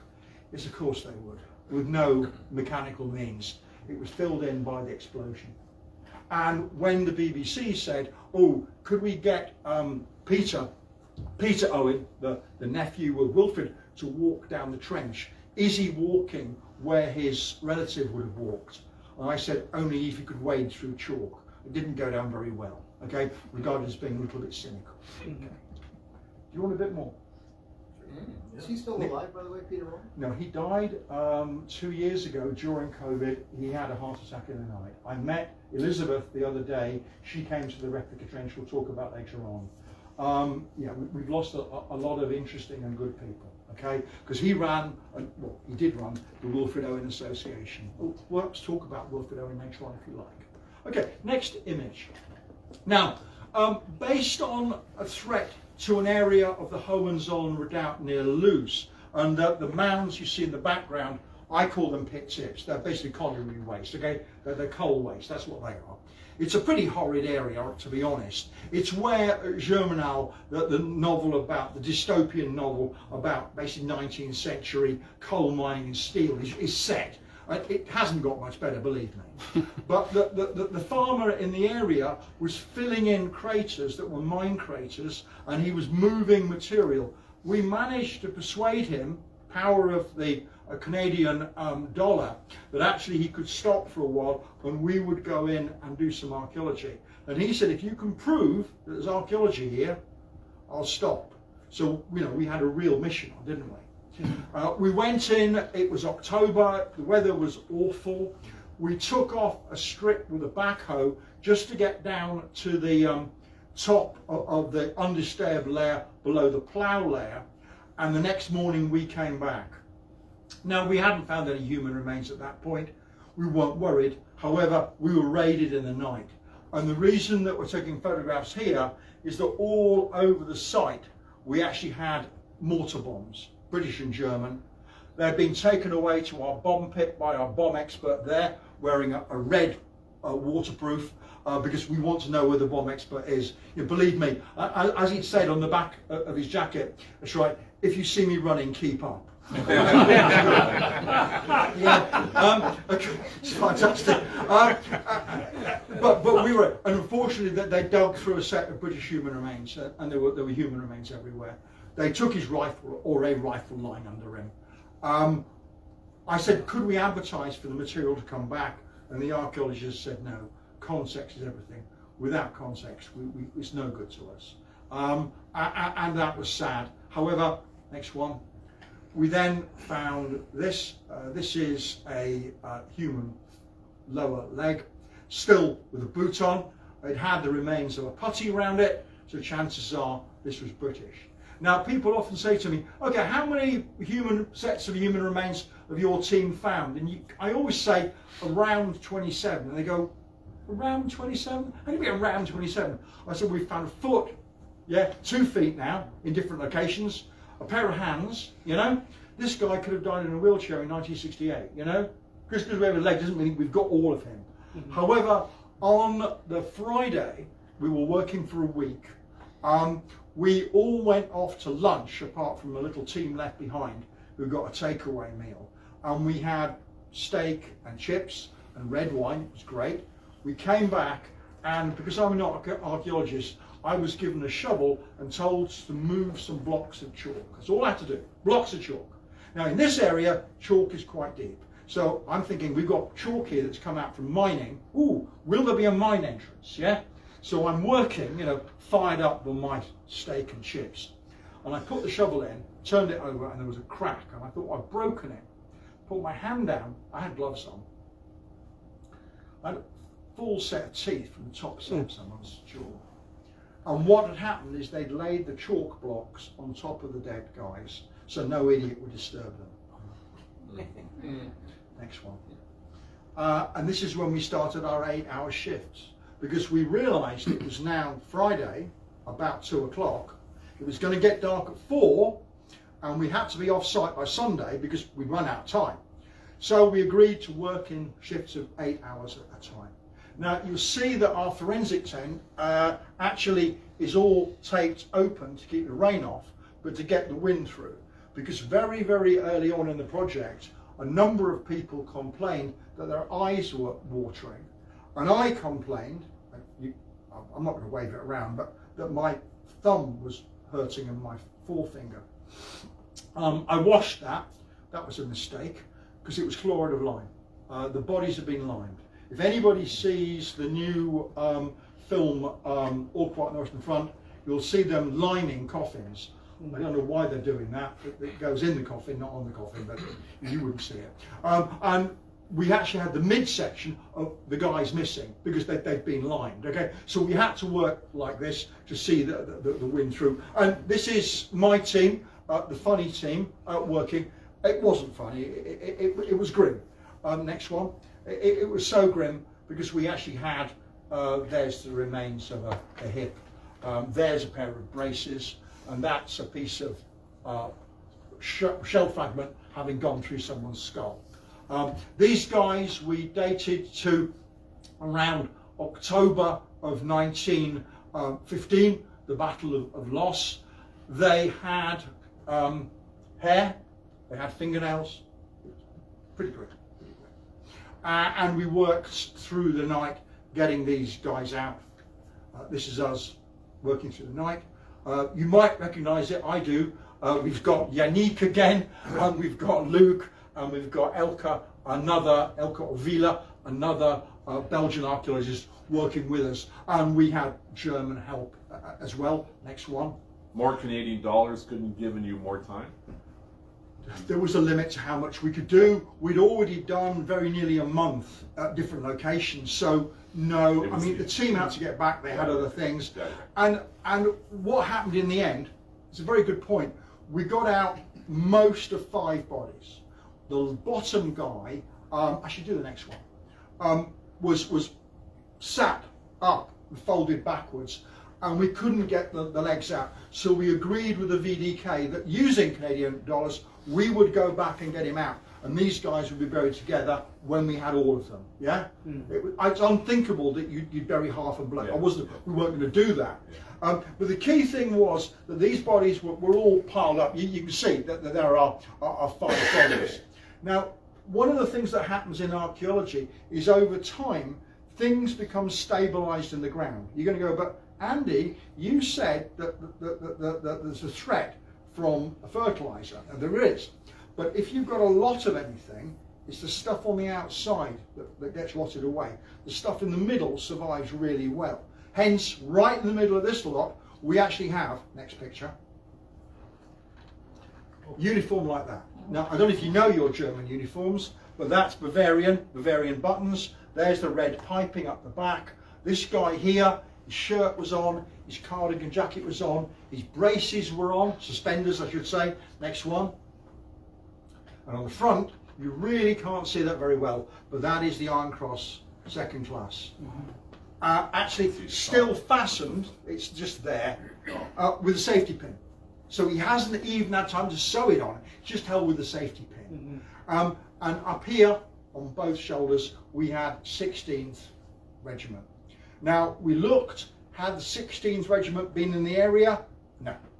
16th Reserve Regiment had. Ta-da! So we've got the Bavarian 16th Reserve Regiment in that area. But because the preservation was so good, and this is something that Glenn mentioned, because what happens is fabric and paper wick up the fat. I hope you're enjoying the lunch, by the way. Fine. Next picture. What we had was this, and that is the remains, it had been folded, by the way, that's why it's slightly odd, of a field postcard, 25th of September 1915, to Graffiter Corporal Leopold Rothermel, and then his unit is there. Wow. Postcard from his mum, wishing him well, hoping to see him home. He died 8 days later. So that was the last postcard he would ever have got. He put it into his pay book. Now, also in his pay book was information about his date of birth, which was our acid test. We had that, couldn't be anybody else. And very, very importantly, he also had a songbook in there. And it had the words and music to, come on, what song did Elvis Presley bring back from his service in Germany in the American Army? Wooden Heart. Wooden Heart is a German marching song. This guy was linked to Elvis Presley. Yeah? How about that? So, next picture. What we then did is we went here, we went to the archive in Munich, and you probably know this. The British archives were bombed in 1940. The service record of about 60% of British servicemen in the Great War were destroyed. That's not entirely true, because if you serve after 1920, they were never there, and the guards kept their records separately, so the guard records are complete. So just a little bit of information. Anyone with British ancestry, don't believe everything you hear. However, don't worry, we got our own back, because we managed to bomb the archive in Potsdam and destroyed all German records back to the 16th century. There were no German records. For the Prussians, Württemberg, Bavaria, and other states, Saxony, kept their records separately, and they are absolutely complete. So we went to the archive in Munich, we went in, and two things. One, there's my wooden heart, and what we were able to do is find out more about Gefreiter Leopold Rothermel. And what we found was very odd. One, he was exempt from military service. Why? He was a lead violinist for the orchestra in Munich. Yeah? He'd done his 2 years, aged 20 to 22, finished. He would then do his reserve training, but on the outbreak of war, you don't need to volunteer, it's not a problem. His brother Otto, not so musical, was called up and was killed in September. Yeah? Leopold, whereupon volunteered, leaving his parents at home. His dad was an electrician, his mum ran a tobacconist shop. Yeah? Know quite a lot about them. He then went off. Now, lead violinists becoming good German stormtroopers, what do you think? He's a corporal within 2 months, and a month after that gets his Iron Cross. He's bloody good. And it mentions in the history that there's an outbreak of musicality in the regiment. Now, he was killed actually in an attack on a previously German trench, now held by the Leicesters. The Leicesters, by the way, it's never mentioned in their own history, lose both their machine guns and they're driven out with 200 casualties. But Gefreiter Leopold Rothermel, you don't get this in British records, shot through the abdomen, dies a few hours later. It's not a great way to go. And clearly he was then limed, so we had no evidence for that. But this man, with this in his pocket, was in number 9 company of the German Reserve Regiment number 16. He was 24 years old, he was an artist, he was a corporal, and he had the Iron Cross. In number 3 company, at the same time, was an artist, who was a corporal, who was the same age. That's Adolf Hitler. They were in the same regiment at the same time. And guess what? When eventually Adolf Hitler went to Munich to give a speech, he gave a speech from a balcony in the College of Music, which survives the war. Guess whose office it was? Leopold's. Now, he'd been long dead. He would never have known. So, touch one wall, you'll find another. Now, it's coming up to 11:45, isn't it? Yeah. Do you want one final story before I finish? You up for that? Sure. Yeah. Quick question: from finding them to where you're at today, how many years did that take? Oh, because it had to be done for a TV program, we had to do it within 6 months. Okay, we didn't, but we had massive help from University College London. So that was the thing. I mean, without that, we would really have struggled. But let's do one more. And then you know, I mentioned go back one time more. You know, I mentioned we went back to find the lower half of the guy. Yeah, the team was normally 10 people, and of the 10 people, we actually needed 2 to get the pelvis out, okay? Now, actually, this isn't the pelvis, this is somewhere else. They were called in because as they were working, we found in our area we'd pulled back the dirt with a backhoe, a hole about 6 foot long, yeah, like that, narrower at one end than the other. Not a fighting position. Next one. It's that. That's a grave. Now, Anybody in the room, just tell me very quickly, did the people who dug the grave, past tense, did they put him in the grave? No. It's wider for his shoulders and narrower for his feet. He's the wrong way round. Yeah. Also, he's quite tall. He's my height. He's 6 foot tall. He also has massive wound trauma to the head. And you'll see he's marked out in the usual way. But round his neck, and you can see it there, he had a little leather pouch, yeah? Black and white cord, colours of the German army. And in there, next one, were this lot. 3 rings. One made of aluminium from a fuse, Flanders, 1915. And 2 rings. One with Becker, the other one, it'll come to me in a minute. Okay, the key thing is the date in there, in both rings, is 1883, okay? Now, we didn't know very much about basically marriage and marriage traditions in Germany. So we got in touch with a jeweler in Germany. This guy, by the way, is Bavarian again, in the Bavarian army. What's this thing about the date and the thing in the ring? Well, that's the date of betrothal, yeah?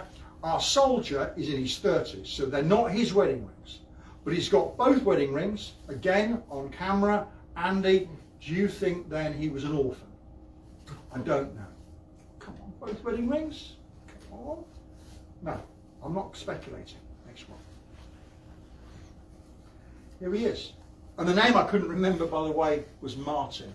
And he is here, Albert Martin. His father, his mother is Juliana Becker. And obviously the Becker and Martin make sense. His father, by the way, was also an Alfred Martin. And it says here, that actually there, that word there, G.G. geschlossen Kopf, shot through the head. Geschlossen Kopf.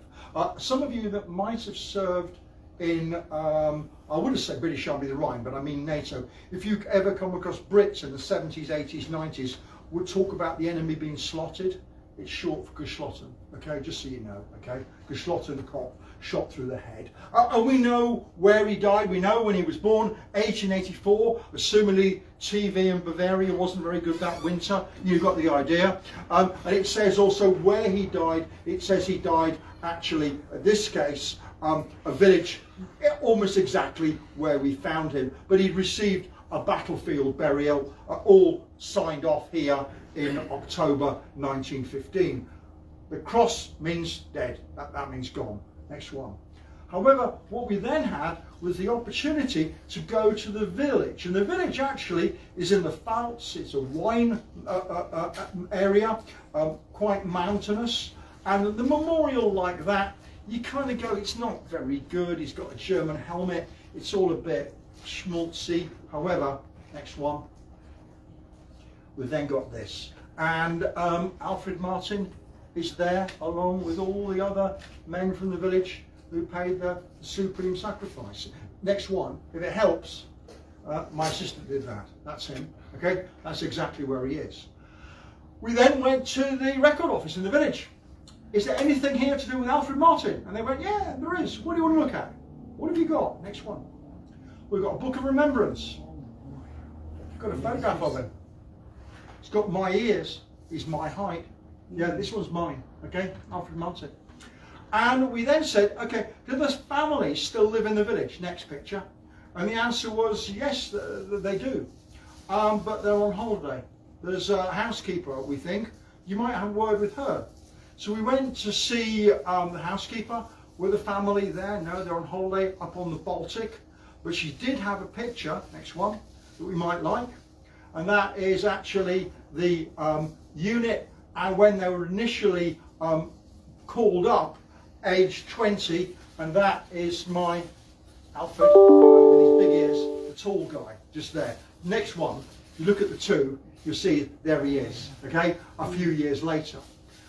Next one, we still had the wedding rings, and we drove up to the Baltic where the family were.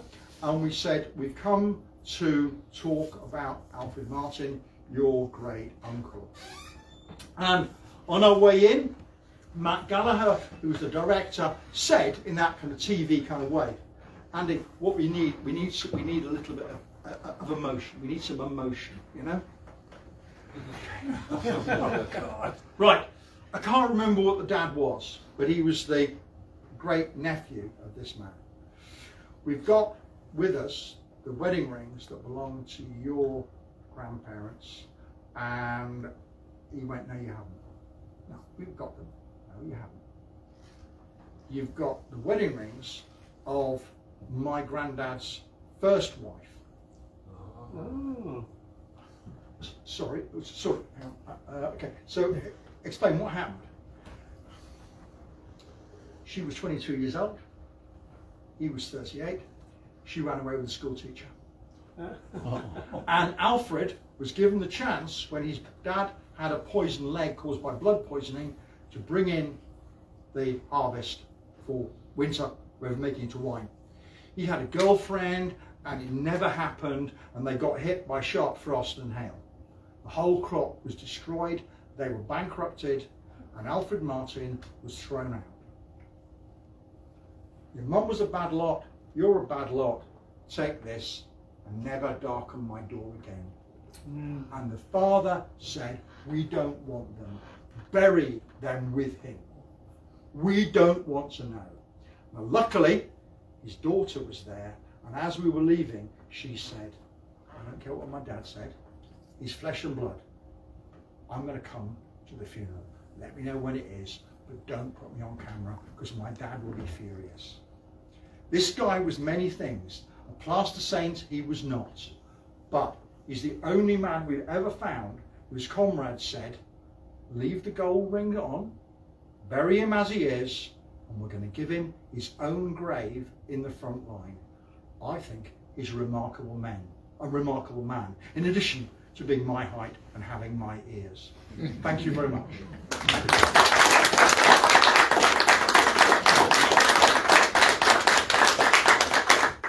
These books, last call, or you'll have through the rest of the meeting to visit Andy's books at the back of the room. Andy's got some of the best publications, first-hand publications from the Western Front, so feel free to visit his store at the back of the room. Also a reminder of our magnificent Christmas gift potential of our coffee mugs and our t-shirts, so please keep that in mind. They're all extra large though, aren't they? Yeah, well, it's the future of us. Planning for the future. I'm working on it. Drink more beer than buy a shirt. I'm working on that. So, anyway, yeah. So that's yes. We got our business out of the way there. Again, we also have some back issues of the Maple Leaf if anybody wants to purchase a back copy. I don't have any words to describe how great this morning was. How insightful. This is $1 million research. If we had to put multi-million-dollar research, if we had to put a price on this magnificent work you do, giving soldiers back their names, and we salute you for it. And I'm thrilled to introduce Andy for part 2 of our afternoon. Thank you. Always welcome and come back. Always welcome, come back. Thank you. Partly Canadian. There was a question earlier on talking about aircraft. I have never dealt with aircraft recovery. However, I am aware that there are problems very similar to the ones that we experienced. I mean, I'm not suggesting by any means that the people that deal either with the Compassionate Cell in the UK or the War Graves Commission aren't doing a good job, but at times it does appear that they get in the way. And your experience is that you've certainly found a lot of obstruction. I have to say, and I told this story yesterday to Glenn, a friend of mine called Dirk Junkers is in the Dutch Army. He's a captain in the Ordnance Corps. Their unit responsible for recovery of human remains, okay, was set up in 1945. This is going to distract everybody now. Okay. Can I suggest, if anybody wants a drink, I just carry on and you get a drink and then come back. How's that sound? Yeah? Sounds good. There's Can no I get reason you why one? not. I'm an ex-high school teacher, so I know why you're sat at the back, all right? Okay? And if I see you looking down your midline, either you're a phone out or something else is happening, okay? Okay. Can I get you one? Yeah, can you get me Okay, right. Situation is then that the experience of covering human remains is made very much more complicated by the fact that actually the Dutch have an organisation within the army. Okay, it's an army organisation. It's run by Captain, I think now Major Goodjunkers, and they are absolutely like terriers.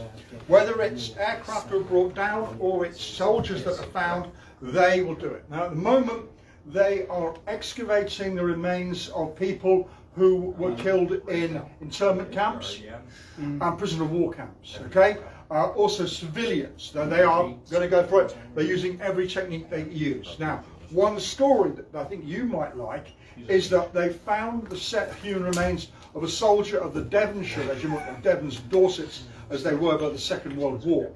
This guy was buried under about 1 metre of silt in the area near Nijmegen called the Island, which was flooded by the Nazis after the Arnhem operation. They built houses on there. As they built houses, they found human remains. This guy was found. He had head trauma. Helmet was riddled by bits of fragment, and he was clearly a Brit who'd been killed. They said to the War Graves Commission, or the cell, we found one of your guys. They went, yeah, okay, we'll take him. No, we work out who he is. Okay, they weren't happy, but he's in Holland. They're going to look after him. What they then did is they did isotope analysis. That allowed them, the material from the teeth, to work out where he first lived, where he lived subsequently, and that's done by water, and the water signature is carried, and it will tell you exactly where someone lived. So he was actually somebody who'd been born in southern England, had lived for quite a long time as a teenager in Wales, and eventually moved to northwest Europe, surprise, surprise, and then obviously met his death in September, October of 1944. That was pretty good, and they narrowed him down to about 3 or 4 people. But everything about him, his dental records survived, matched one individual. But there was no evidence of anybody living with a direct relationship to him. But what they then did is they actually went back and started doing some work, and they spoke to the organisation Bernardo's, and they found that this young man, matching his name, was born illegitimately in southern England, offered up for adoption, was adopted by a family, and they had actually passed away by the time he was found around 2000. So that was a dead end. Yes? I'm sorry, sir. Where was the family living? The family were living in South Wales. Okay? The family living in South Wales. However, what they were also able to do was follow the mother who had the illegitimate child, who then married and moved to Leeds, where I actually spent some of my early years. And it was in Leeds that she got married. Question was now, did the husband know that this woman had had an illegitimate child? And what they did is that they found a surviving son of that marriage. And having said to Wargraves, look, we'd like to try and pursue this, they said under no circumstances can you contact the family because you're raising an expectation that you cannot fulfill. So, Gert phoned the guy up. Hello, out of nowhere, I would like to tell you that we think we found your brother. I said, that's very clever. I don't have a brother. No, these are the circumstances. Okay, Mum's dead. Didn't know. Dad's dead. Still related to us. We'd like to tell you, how can we help you? We need mitochondrial DNA. We need DNA from the female side. Can't help you with that. You said you had a sister. Yep, she's adopted. Oh. Okay, we have an idea. Was your mother cremated? No. Could we exhume her? Take DNA put it back. Will you agree, if the diocese agrees, the bishop agrees, Catholic, yes, I'd love to know. They came over from Hook of Holland to Hull on the ferry with their vehicle. They drove to the cemetery. They met the team who then exhumed the coffin. Samples were taken. She was reinterred with another full religious ceremony. And everyone shook hands. They went back. They got him. It was exactly the person they thought. And he was then buried with full military honours at Oosterbeek, which is the big Arnhem cemetery. Anyone like to tell me what was said about the process of identification? Not a word. It was as if he'd been magicked out of the ground and suddenly everyone knew who he was. And it strikes me at times, I don't think someone from the War Graves Commission would say I was being unfair, but actually they kind of say, oh, we have a team that do these things. They sort of do, but it's in no way perfect. And I'm aware that at Bullecourt, a group of Honourable Artillery Company soldiers were found by a farmer's son. He removed the earth. He hadn't got permission from anybody, but his dad's farm, what the hell would be, it's a teenager. Bit of an odd thing to do, exposed at least 9 bodies. Then someone said, look, you really ought to tell the War Graves, because these are Brits. Got in touch, they turned up, they removed 6 bodies. So that's it, finished. Dad, I counted 9 bodies. No, there was no 9 bodies. I went with a team with the War Graves Commission to Bullecourt, and we were told under no circumstances could we dig in that field because there were no bodies in it. Which is a strange thing to say, isn't it? How do you know? Yeah. How do you know there were no bodies? So that's a few years ago now, and the team that then went to do some work, and they actually found a British tank where it had been knocked out. The strange thing about that project was that when they removed the tracks, because that's all that was left, it had been salvaged, the paint was a British racing green, which is not a colour I would associate with tanks, but they were racing green. Next thing was, right under where the middle of the tank belly had been, 2 dead Germans that actually during the battle tunnelled underneath it and had then died. What killed I don't know, but they were found underneath the tank. It couldn't have been run over by the tank. It could have been run over by the tank. I mean, that would certainly spoil your day no end in soft ground. But it could be the thing that I heard about from somebody in 11th Armoured Division, who actually, they were told to dig slit trenches in Normandy. 2 of his mates said, oh, I can't be arsed. And they crawled under the tank to sleep, and it rained. And to move the tank, it would immediately, so there was nothing they could do, but that's another story. So any questions about some of the archaeology I've been involved in? Now, this is not a universal experience, okay? It's happening all the time. It's happening with increasing frequency that bodies have been found, and it seems to me that the processes are getting better. Would you agree, Glenn? Yeah? They're getting better. I was just going to comment on Bullecourt. One of our new members actually found 2 bodies there, and they were recovered and buried at the Australian cemetery with full military honours. And afterwards, they found the feet were left in the discovery, in the embankment where the body. So afterwards, the little shrine was set up and they found feet. So they hadn't taken all the. So they are doing some things better, but not everything. Not everything. What about the cost of this? I mean, for the guys to go from the Dutch to go from the Hook of Holland over to England and back. Dutch government, Dutch army covered it. And for one soldier. For one soldier, but because they are. I mean, I went to the 70th anniversary of the establishment of the unit. We had a room full of people. We had presentations. A guy that had been helping them got a Dutch medal for doing the work. I mean, they seem to go a lot further than other people. Now, it is worth saying that although I mentioned about the Americans stopping doing work on Great War, they have 5 teams working at any time worldwide. They will have 1 in Europe, they will have 1 in Eastern Europe as far as they possibly can, 1 in Korea, they'll have then 1 in the Pacific. You've got the idea. But they have just, well, not quite just, they had a problem with casualties from the Arizona. The bodies were recovered immediately after or during the Second World War, and they were buried. But for some reason in the 40s, they buried them as follows: skull, pelvis, long bones, all separately.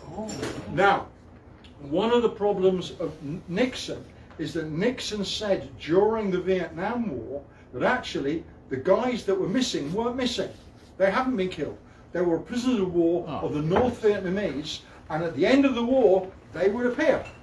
The war ended, and the families went, Where are they? where are they? And the answer was, ask the North Vietnamese. We're looking for a pilot shot down over Da Nang in '67. Where is he?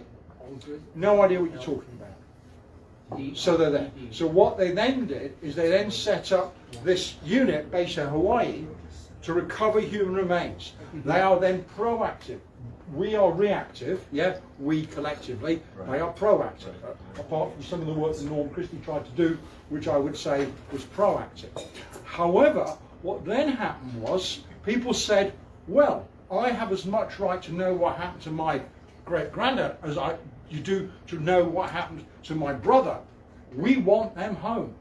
And what then happened is it opened up a big, big can of worms with people claiming the rights to get these people, and they have, I believe, identified, sorry, my apologies, they have DNA the unknown soldier. Now, yes, well, why wouldn't they? I know, of course, but that sort of spoils it in a sense. Well, that's the point, isn't it? It spoils it, but the family of the unknown soldier has much right to know who he is, although it does spoil it. Isn't it? It's a moral kind of problem. I mean, one of the things that you might be aware of, if you ever go to Verdun, you will find an ossuary. Yeah, the ossuary. It's full of bits of people. Yeah. And we kind of go, ooh, why is that? Well, some of it's religious. On the continent, you only rent a grave for a certain amount of period. That's right. Then you can be turfed out and someone else goes in there. So actually, that's the thing. The other thing would be, is that if you imagine religiously that the body is a repository for the soul, once the soul's gone, it doesn't matter. So that really complicates it. And I wrote this long piece on all the processes and how it's done, and also what it means. I mean, I was saying about 1 million Germans missing. I went with a colleague to Berlin. We got off the plane. We met our contact from the German authorities, a guy who should remain nameless, called Dave Schiller. And we met Dave, and we said, let's go for coffee. We'll have a bit of a chat before we go to the Halber pocket, the final pocket held by the Nazis in May of 1945. And he hung his coat up. And when he hung his coat up, I said, you have a 9mm. He went, don't worry, Andy, your gun's in the glove compartment. I went, hang on. I didn't sign up for this. David's one's actually down the back of the seat. Well, stop, okay. Look, David, explain what's going on here. He said, basically, the far right defend the Halber pocket and the people in it as a shrine to Nazism, yeah? However, the Russian mafia are strip mining it, looking for saleable objects. For example, if you dig up an Iron Cross first class belonging to a Nazi or Nazi insignia, it's a lot of money. They will go in armed. So if anyone disturbs them, they will shoot, okay? Ask questions later on. So we're walking into a situation where it's not just 70 years ago, let's forget about it. Now, a friend of mine went to Spain, and what they had there was a group of basically doctors and nurses had set up a hospital for the Republicans. They were overrun in the night and they were massacred. It was a horrific incident. I won't bore you with the details, but nobody survived, and none of their patients either. Okay, so they were buried in the grounds of a Benedictine monastery. Okay, so they turn up when they have permission from the abbot to dig. They're not going to help, they dig. Okay, what then happens is they come back on the first day to the vehicle. On each vehicle windscreen is taped a live bullet with the words "You're next." Okay, so they realise they're onto a problem. They start digging. They can't find a damn thing. Eventually, an elderly gentleman says, "Excuse me, yeah, my father was a gardener here during the war. You need to dig a lot deeper." They were told to put at least 1.5 meters of topsoil on where all the graves are. And the graves were in fact the anti-aircraft shelters dug on the edge of the woodland. They found all of them. The nationalists were so arrogant, they even had passports in their pockets. You know, everything was left on them unless it was valuable as it went. They recovered the lot, and each family was given the remains of their family member. And in every single case, they said to their village clergyman, "We'd like permission to have my granddad, dad buried in the local cemetery." No. In every case, they said, "No, they're communists, they're not Catholics, we won't touch them." Can't, won't do it. And eventually, one of the clergymen said, "Tell you what, they're all buried together. I don't care what my parishioners said, I'll have all of them. They're coming here." But right now, it's still a hot topic. It really is. So I mean, we kind of look at it as being olden days. This is, you know, pre-Second World War, and yet today, in terms of political terms, it's immensely political. Yeah, yeah. I'd like to ask Glenn, do you know what Canada's government is doing about looking for our fallen? Yes, we had Laurel Clegg, was our good friend. Bob and I spent some time with her years ago. Salt of the earth, brilliant anthropologist. One person. Americans have about 200 people working. Aussies Sounds have like, 10. sounds like Canada. We have one, and it was Laurel Clegg. And the reality is, she was tired and moved on to the BC Coroner's office. And a woman by the name of Sarah Lockyer has taken it over now. Equally brilliant, fantastic, excellent. Again, a one-person team. Approximately 50 sets of remains under various states of identification right now. But I would say that no expense is being spared to do it. So we're not really our country does a lot of good, unusual things, but we do some things well, and this would be a case where they have done something very well. So that's good news. Yeah. They just buried a soldier down at the Scheldt a few weeks ago, and anyway, that's good. Thank you, Glenn. I was just watching some stuff on TV about the War Graves Commission, and I heard it was a big decision they had to make to not take the office, allow the families to take the officers home, Yes. bury them Yes. in country because of the difference in the men, and that they wanted everybody treated equally because the enlisted men couldn't afford to be taken back. So that's, and that was a decision made very early on, Yeah. equality in death. The American decision was, I think, about 67% of casualties went home. yeah. Which we don't do. I have to say, where I used to work at the Army Museum, they also have a unit. Their job is not actually identification of human remains, but it's following up the cases where a body was or non-identified. Okay, so they are currently following those up. It's quite a slow process, but they are saying, okay, so you've got compelling evidence of that in this grave. We've got 8 bodies.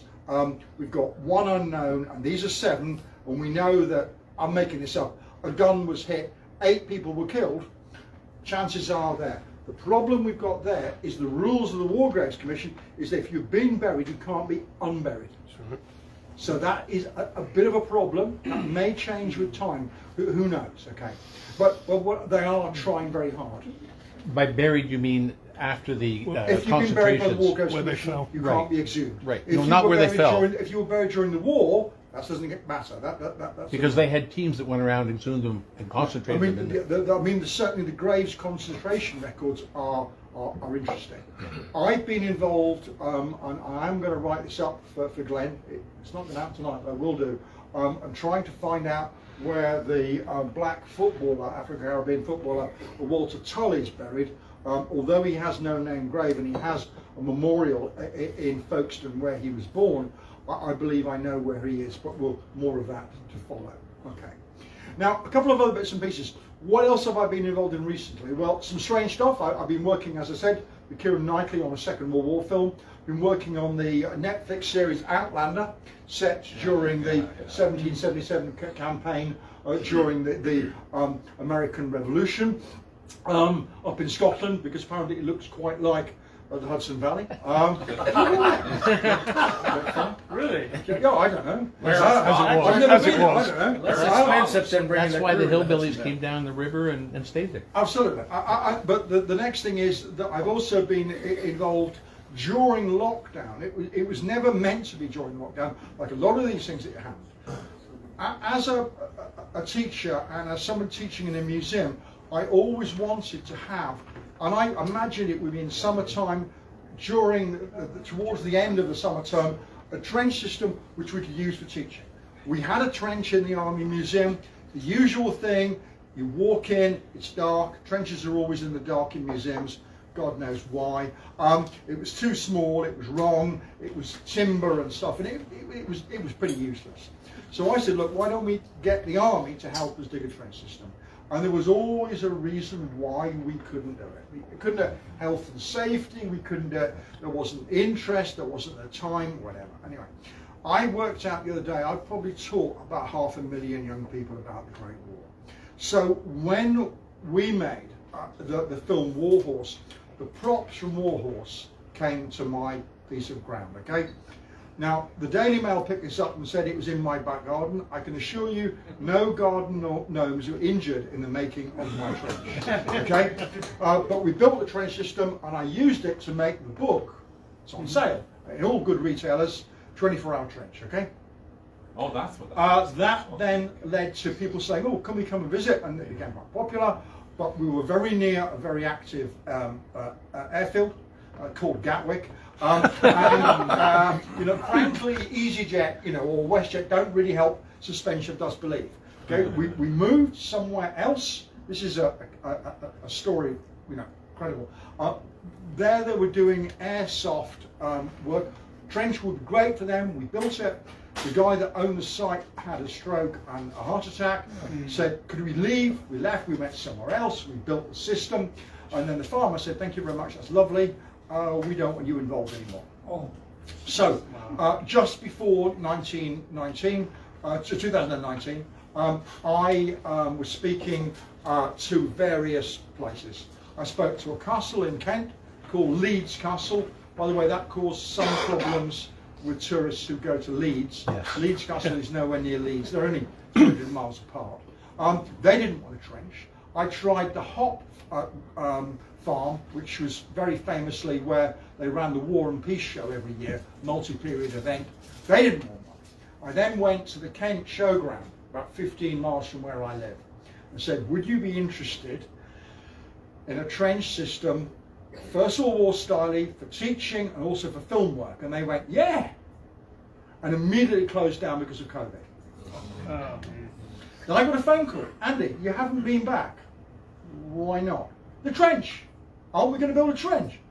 Yeah, when? Well, when do you want to start? We've agreed it. The trustees have agreed it. So we started work and we built a British trench and a German trench. We based it on railway wood. Some of you will know railway wood near Ypres. Why? Because we're on a hill and it's in the wood. It's simple, really, isn't it, really? And the material we're on is clay, and Ypres is very largely clay. Just to give you an idea, we've now dealt with some 4,000 young people this year so far, and we've also dealt with 3,000 soldiers, and we've also dealt with about 1,000 adults. The reason for the soldiers and the kids was, at least initially, because of COVID. Yeah. There was also then, for those people that don't know, the residual effects of Brexit, compounded by COVID, okay, which makes it much more complicated, much more bureaucratic. We're also now in a world where there is an economic recession looming. There won't be much money in schools. So they are saying they're going to come to us. We had a school that came the other day, and I mentioned this to Glenn. They came with 120 kids on Wednesday and said at the end of it, do you know what? What we'll do is we'll come to you 1 year and then we'll go to Belgium the next year. That's fine, great. End of day 2, I got a phone call. No, we're not going to do that. What are we going to do? We're going to come to you. Because you've got full depth trenches, There's a cemetery around the corner, and we don't have to travel to Belgium and France. We don't have the kids overnight. Yeah. Sorry, I've heard this story. But the story I heard was that you could rent this and actually live in it for a week. Was that true? If you want to. Okay. And the other I'm going back tomorrow. You come back with me, that's not a problem. The other question is, does it come with rats and lice? It comes with rats, it comes with all the things that you would have. We've got a latrine that works, everything. Basically, it's as grim as the real thing, okay? As for renting it for a week, the longest anyone stayed so far was a group of reenactors who stayed for 2 days. Yeah, In February.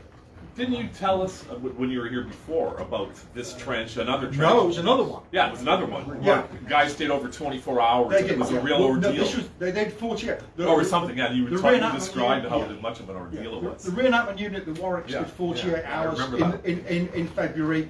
They are really, really hardcore. Yeah. But the army are now coming to us. They're actually bringing defaulters to us as well to show how tough life was in the past. To stop whinging.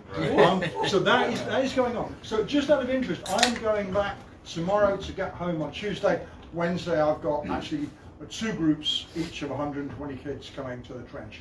Oh, by the way, what we do is that they do a thing on what the soldier wore and what he used, what he ate, the weapons he had, medical treatment, and then they go to the trench. So it's a rotation. It made a variety of stations. And at the moment, I've just had a booking last night as I arrived at Glenn's for 160 kids from a school that normally would have gone to Belgium, and they're just not going to go. Okay. The bad news is for anybody going to EPA. About 20 years ago, I spoke to Pete Helens, who runs the In Flanders Fields Museum in Ypres. He said that the 8 o'clock ceremony was worth then about £500 million to the economy locally. Because people arrive in Belgium, they have the first sitting of dinner is before 8 o'clock, then there's a ceremony, and then other people chose to stay on, and then they have a sitting after 8 o'clock, then they stay in the local hotels and guest houses. £500 million. Now, right now, COVID and Brexit has hit that very, very badly. Belgium, EPA isn't struggling, but they are not as prosperous as they once were. And I was saying earlier on to a colleague here that actually there used to be any number of shops selling souvenirs. There's only one left now. Okay, and that's run by Grumpy Steve, or Steve Douglas, sorry. He's a Canadian. Well, he's watching today. I know he is. Okay, that's why I call him Grumpy Steve. That's free advertising. No, he's grumpy with me too. He's grumpy with everybody. No, he's lovely and he's always welcoming, Yes, and he's got some lovely stuff in his shop. But Steve is the only one left that I'm aware of. Let me say one thing though. Yeah. When I was there in the 80s, there'd be 4 or 5 people you thought they might have been Anglo-Saxon. Now, standing room only. So despite the fact that these shops are closing, something has gone on since the commemoration. The crowds are It never came. It never went away. The effect of that was Yeah, remarkable. since the commemoration, it's like. But however, one of the things that did happen is looking at the figures for tourism, the number of people going out during the period of the centenary, on the whole, remained fairly static. Because a lot of people said, well, I'm not going to go when it's so busy. Yeah. I'll wait till it's less busy. Maybe So that's are the we reason. seeing the residual Right, effects of maybe. that? I heard that bookstore was actually for sale. Yeah, it is. Possibly. It was. Yeah, it was. I'm a I mean, that commercial was real estate pre-COVID. broker. I spoke I to don't. Steve. He wanted $1 million for it. He didn't Yeah, sell. I'm not into real estate. Ask my bank manager. When you put the students in the trench, are they allowed to leave? Or do you have a rear unit ready to shoot them? They're introduced to it. We explain how it all works. They spend some time there, and what we then get them to do is just to think about the fact the soldiers eat, sleep, drink, work, go to the toilet. Yeah. They use a restroom. Doing that for 5 days in a hole in the ground. Now you can do that in the classroom. Do it in a hole in the ground in the rain. Yeah.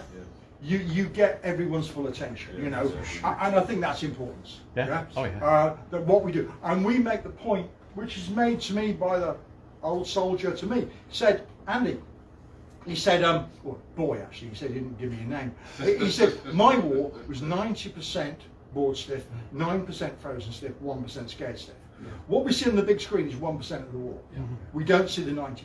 And I think, and that actually was being addressed partly by watching last night All Quiet on the Western Front, which is a bit of a curate's egg of a film, but it nonetheless shows some of the drudgery that goes with it.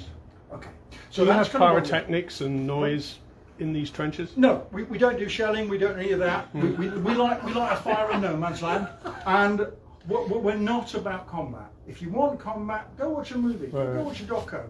Don't come to us. If you want to know about soldiers who eat, sleep, drink, and go to the toilet, that's what we're about. Because 88% of British soldiers go home, so we're interested in that experience. Now, clearly, people did get killed. We've just been talking about that. There we are. But nonetheless, that's not what we necessarily want to tackle. We'll leave that to the teachers, and then decisions about whether it's good or bad, down to them. We're just presenting you with the facts.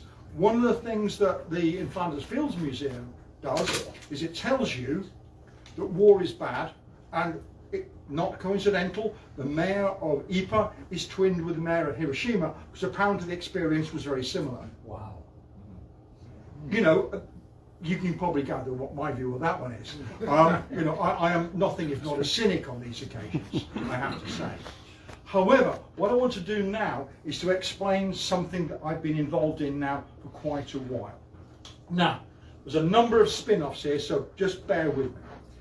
This is PBH, Project Beaumont Hamel. Two things about Beaumont Hamel. One, there is no village of Beaumont Hamel. It does not exist. There's a village of Beaumont, it's a village of Hamel.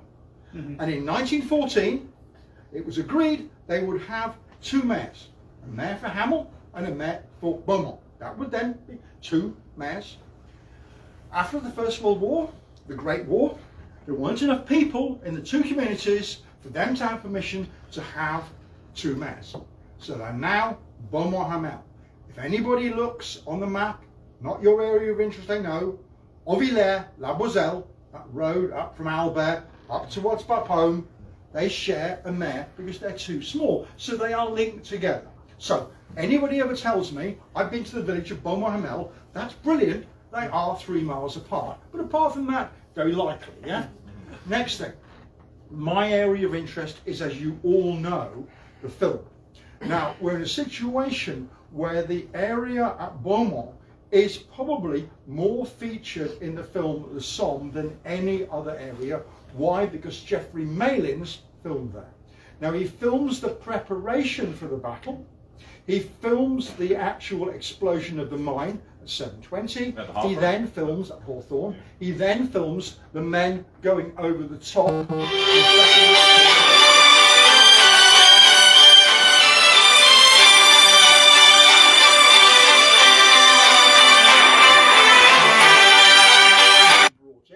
He then films the wounded being brought through. He then films on the way out the dead being recovered into the sunken road, not the sunken lane, and he's also already filmed machine guns and other positions in Beaumont and in Ocean Village, which we keep mentioning, behind Allied lines.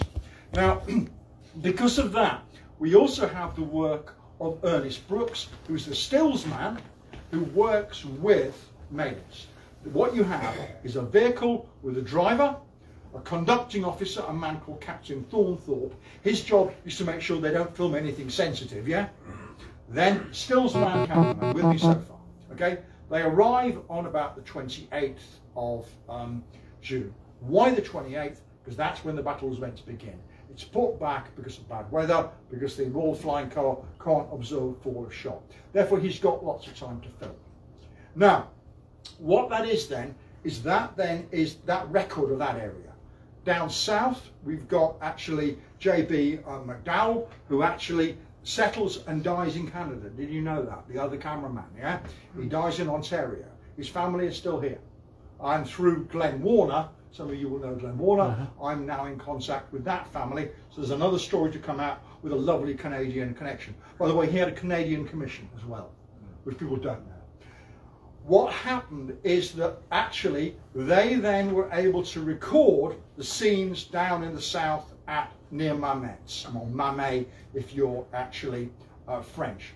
Now, the footage isn't as good, and in the case of McDowell, there is no attempt at trickery. There is no fake sequences, which I'm afraid Mr. Malins is very happy to do. However, it is basically the building block of the song.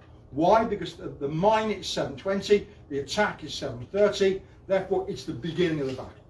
The last village to be captured on the Somme on the 13th of November is Beaumont, captured by 51st Highland Division, and then photographed and also filmed in the immediate aftermath. The crater at Hawthorne is blown twice, first on the 1st of July, the next at 4:30 in the morning of the 13th of November. So the idea of this project, Project Beaumont, is that it's based on a trilingual website. French, German, English. Yeah? And it's a study of the entire area from the beginning of the battles, the beginning of the war, October 1914 in this area, to today. So I'm as interested in the stories of families returning or families living in the village in the Second World War as I am actually with what happens in conflict. So that's the memorial here to the 18th Battalion, the Argyll and Sutherland Highlanders, on the end of the sunken lane. That has nothing to do with the 1st of July. Everybody thinks it does. That's the 13th of November. That's their jumping off point for the successful part of the battle. Here we've actually got White City. They're members of 4th Division, actually photographed by Ernest Brooks and then filmed by Mr. Malins. That photograph there is in the Museum of the Essex Regiment. I grew up in Essex, Suffolk. They actually are taking over from the French. You can just see it actually in the spring of 1915 as the French leave the sector and we move into it. So we've got layer upon layer. Now the actual look of all of this at the moment would be that we've got that as our area of interest. We've got then in here battlefield of 1915, French cemetery, British cemeteries, and obviously we're well aware that in the middle of all of that one we have Newfoundland Memorial, okay, which is by default Canadian. But you know how that works with obviously Newfoundland becoming part of Canada. Now for now we've kind of marked that out like that. It goes from the River Anker right up to Serre number 1. It passes actually there, where my finger is, that is the site of the Heidenkopf, the trench that we excavated. We've also excavated actually really right next to the Newfoundland Memorial. We've also excavated a pillbox. We've also excavated in Averill's back garden when we were looking at those trenches. And what we're trying to do is to build a picture of everything that happens in that square or rectangle over the period of the war and afterwards. And to do that, and somebody mentioned it a minute ago, we are using everything from aerial photographs, modern LiDAR, survey techniques, field walking, diaries, records.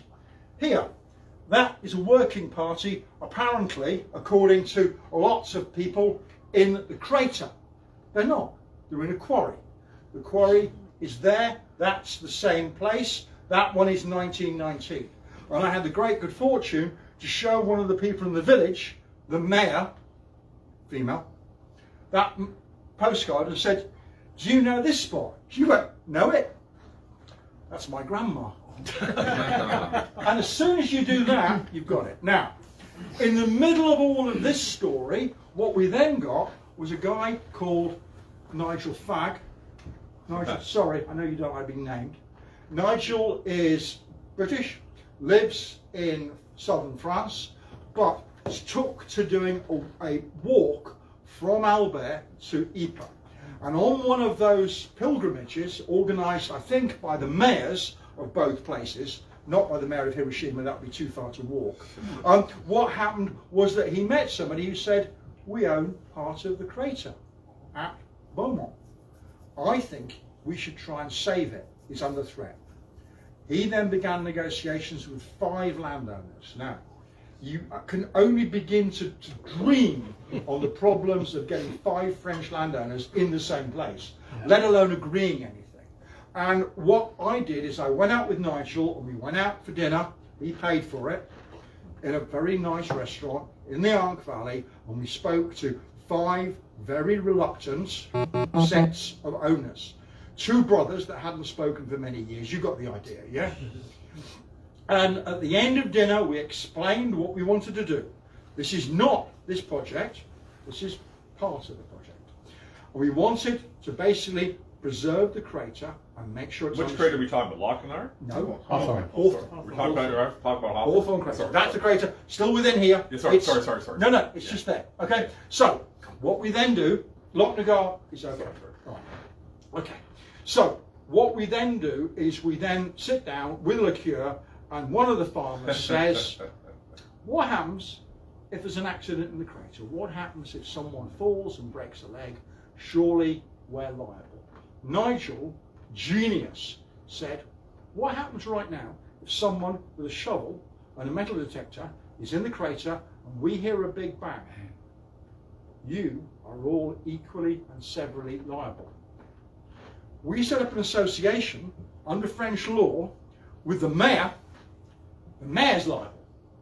They went, it was a really good idea, isn't it? It was literally like that. It was like, what a brilliant idea, you know, genius. And under basically a law of, I think it's 1904, the association was formed. Now, that was to preserve the crater and interpret it. And many of you, some of you, who's actually ever been to Hawthorne Crater? Who's been there? Well, we heard your presentation. Yeah, a few years ago. what I want to know is when you went to the crater, was it full of trees? Yeah. Yeah, it was. Well, it's not anymore, believe me, okay? You can get into it, we've got an area now, we're doing other work with it, okay? So that's kind of one strand. This thing, if you like, wraps around the crater. Does that make sense? Because the crater's good, it's brilliant, but the crater is only one part of the story.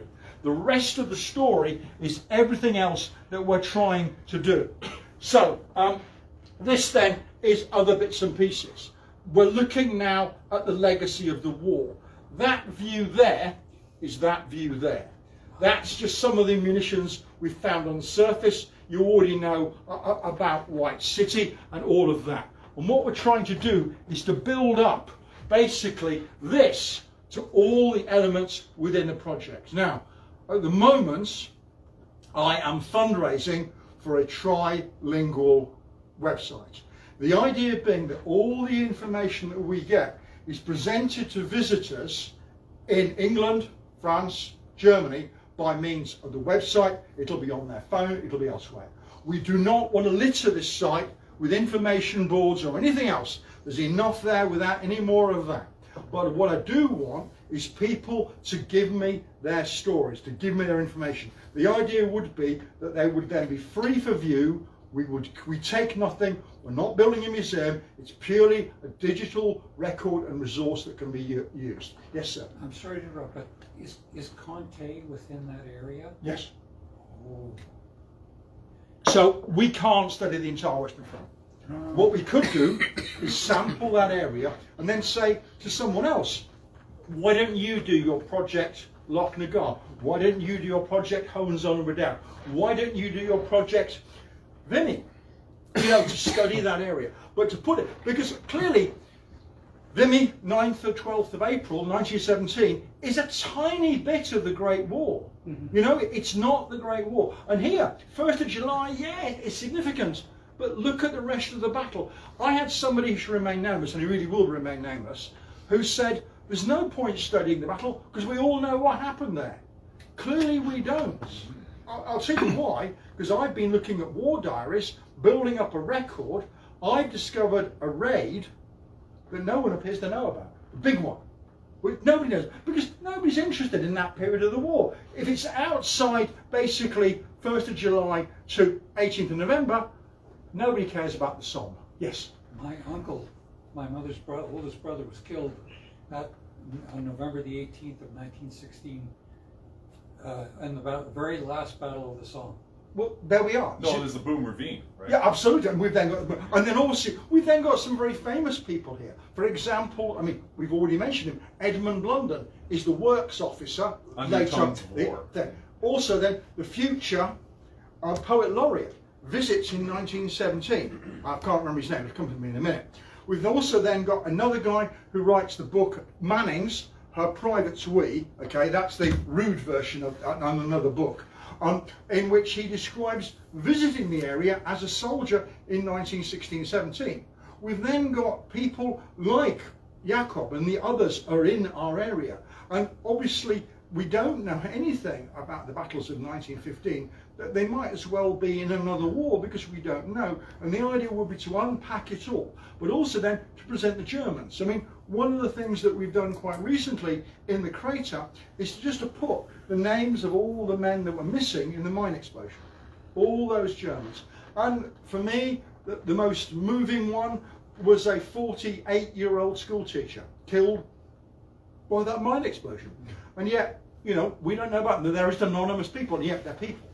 And what we want to try and do is to build all these elements up to give us Project Beaumont. Now, this might surprise you, but on the 30th of June this year, with permission of the mayor and also the village priest, I showed the film, the song, to the village and anybody else who wanted to turn up.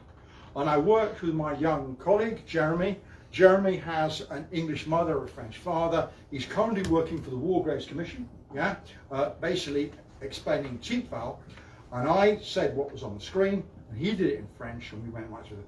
And everybody said, I know that, I know, that's your field, you know. And nobody had ever done that. How about that? Nobody ever thought, look, this is what is known in the business as orphan heritage. It belongs to us, but it's in France. They don't know nothing about it because they never see it, because they see something else. And what's really curious is the idea that we're getting people stepping forward as saying, I've got a story, I've got a photograph, we've just been given to scan watercolours taken inside dugouts at White City. Now, I know what they look like from the outside because they were filmed and photographed, but we've now got the interior of those dugouts, watercolours that a young officer did during 1916. We know, for example, just out of interest, that in 1917, from this area, the Germans withdraw to the Hindenburg line, okay? And then they were already dug in there. If you want to know what that looks like, see the film 1917, it's quite good. Anyway, they withdraw to the Hindenburg line, but the Germans come back in April 1918 and they dig in on exactly the same frontage of 1916, almost to the inch, okay? And then we drive them out again in September and they start withdrawing. So when you look at this battlefield, you've got the original German arrival, October the 8th, 1914. We've got the digging in of both sides. Ocean Villas becoming a fortress with, would you believe, searchlights and dugouts and all the rest of it. Then the French try and push the Germans out of the area and the northern flank collapses a bit. That gives us the front line of the 1st of July. Then the Brits arrive. The Brits arrive there, they take over. The Germans continue, 119th and 121st Regiment, to defend the area because they've been there since the beginning of the war. Then we have the 1st of July. It's a disaster in this area, there's no question, it's a complete disaster. Then what happens is that we then get the 13th of November, a much delayed action in which we attack in the dark. We blow the mine a second time, which is something the Germans didn't think was going to happen. That was a little oversight, wasn't it? We don't know how many were killed at all this time. The Germans, by the way, have just handed over to a completely new unit who've arrived. Bad timing for them. We then get the arrival of mass use of gas, with Captain Livens in our area being sent forward to find dead Germans with a pathologist to work out what killed them. Yeah? Which is a really weird story, isn't it? Okay, that's what he does. We also have the use of tanks. Tanks get into the village of Beaumont. Both of them break down, but they use tanks. Germans withdraw to the ridge, then in February, March, they withdraw to the Hindenburg Line. They then come back, but when they come back, wait for this one, anybody a bit of an expert on armoured vehicles in the First World War? Anyone familiar with the Whippet, the medium D? Oh, yeah. First action by medium Ds, Succory and the Sunken Road at Ocean Villas. A battalion of Jaegers, probably no more than 500, makes their way into the Sunken Road, coming from Malay, some of you will know this, coming from the west, come 3 medium Ds, German Jaegers, light infantry, get into the lane, and they lay there and they wait for the tanks to go past. They don't. The tanks come down the road, come round, they come back up the road, and when they get back to Malay, they are hosed down. That bad, yeah? Then the New Zealanders arrive. New Zealanders then take over the village of Ocean Villas and they hold it until a new division of Brits turns up, and then we get the rest of it. It's incredible movement, far more than people would expect. If you go there today, many people look there and they kind of go, yeah, we've got the trenches here, there are the Germans, that's that. There's the crater, that wasn't captured, that's that, finish. Danger tree. The danger tree, known in French, by the way, wait for this one, everyone ready for this one? Known as the Bush of Death, which is just fantastic. God, it's unbelievable. It's just That's great. probably more accurate. Absolutely. Anyway, the point is, it's that. But of course, then we've got in the middle of all of this one, we've got our Newfoundland Regiment, and we have my 1st Battalion, the Essex Regiments, who are moving roughly at the same time as a Newfoundland Regiment.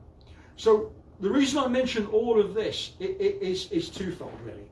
One, stories, things we could do, support, and anybody got any thoughts about donations for a website?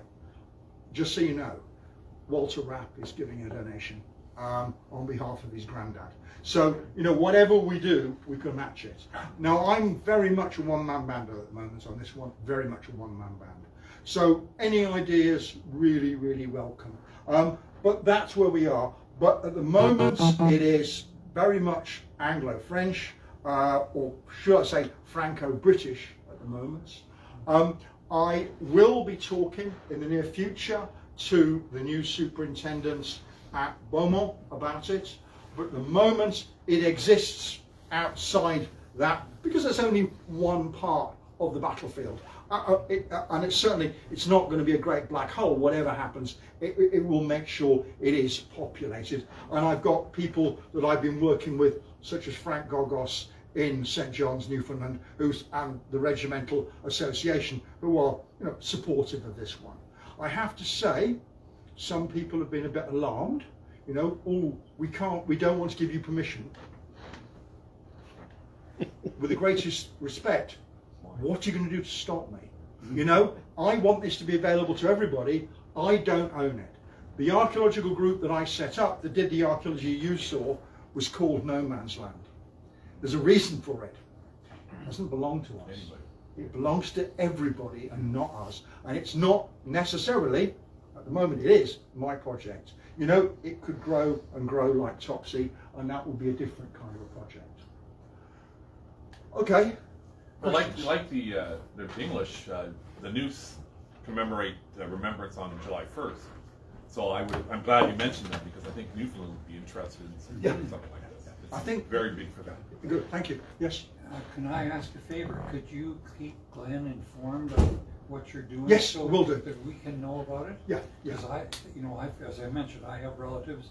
My wife has a relative who was an observer on a plane that crashed in May of 1918, and it turned out he and the pilot are buried in exactly the same cemetery as my uncle is buried in. And he was killed in 1960. Incredible. I mean, one of the strange things about all of this, it's not quite in our area, it's close enough. There was a very famous music hall act. The actor sang a song called Gilbert the Filbert, the nut with a K. I don't quite understand, Great War humour, but he eventually joined the Royal Flying Corps, and he was in an observation balloon that tore away from its moorings, and the other guy bailed out, the actor I'm talking about bailed out, but his chute didn't deploy. Okay, so he's there. So there's got a lot, and the thing would be is that for a group of young people trying to understand the Great War, this isn't all of the war, but it encapsulates so much of it. That's the idea, to make it accessible and to make it as far as we can about people. Because you know this morning, I mean, I didn't talk much about archaeological techniques. I just spoke about people like you and I, you know. And I think that's important. Well, if you get the young people to get a taste for it, understand it, because it's incredible. And once people understand what the fuck happened, Yeah. it's incredible, and young people might cotton onto it and carry on. Absolutely. I was saying to Victor, I think he's 59. He may be the youngest one here. Oh, Glenn maybe he's younger. But Yeah. you know, we need to see young people. We do. We need to see young people here, We our do. kids or Yes. something. Yeah, I'm a Legion member here in Oshawa. We have a terrible time attracting young people into the branch. You know, and that, like, I'm attempting to be the branch historian. Yeah. And my job is to try and bring that history back into the branch. Yes. You know, but going back to my uncle, my impression, and please, sir, you're the expert, correct me, but my impression of that 1918 battle was that it was kind of just like an afterthought. You know, we had nothing to do this afternoon, so let's do that. Yes. And these poor guys were killed. Well, that's the way. I mean, the casualties during the 1918 battle are higher than they are on the Somme, you know, and yet people kind of focus on little areas and go. It's curious. If you speak to someone who's German, Great War, which is the big battle of the Great War? They're done. Finish. Speak to someone who's French, which is the big battle of the Great War? They're done. Finish. What about the Somme? No, not the Somme.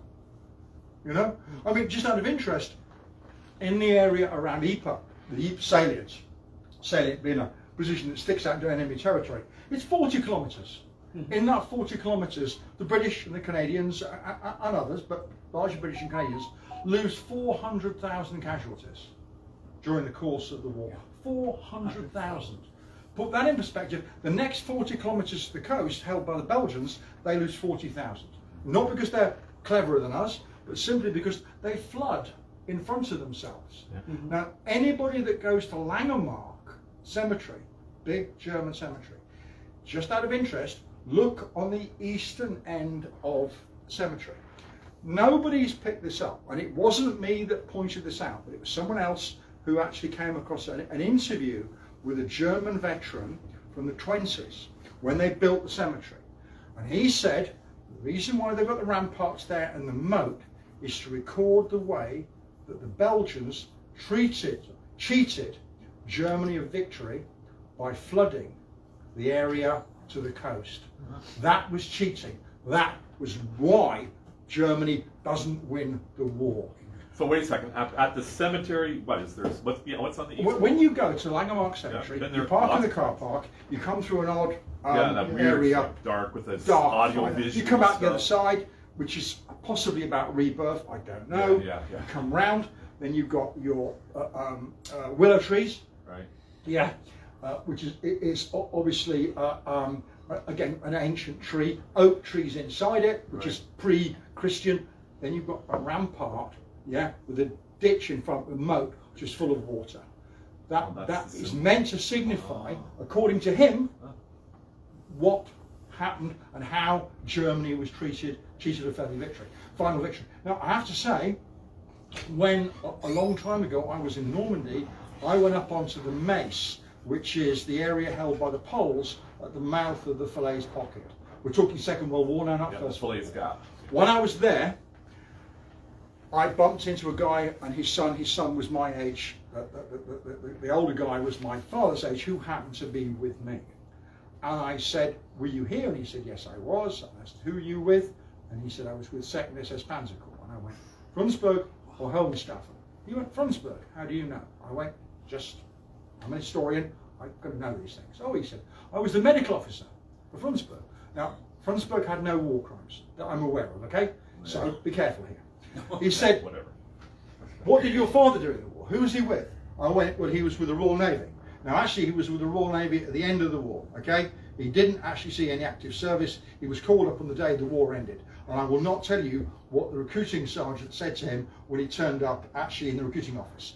It wasn't very pleasant. Anyway, the key thing is, he looked at me and said, pointing at my father, that was so unfair. What? Warships against tanks. That shouldn't have been happened. That was a war crime.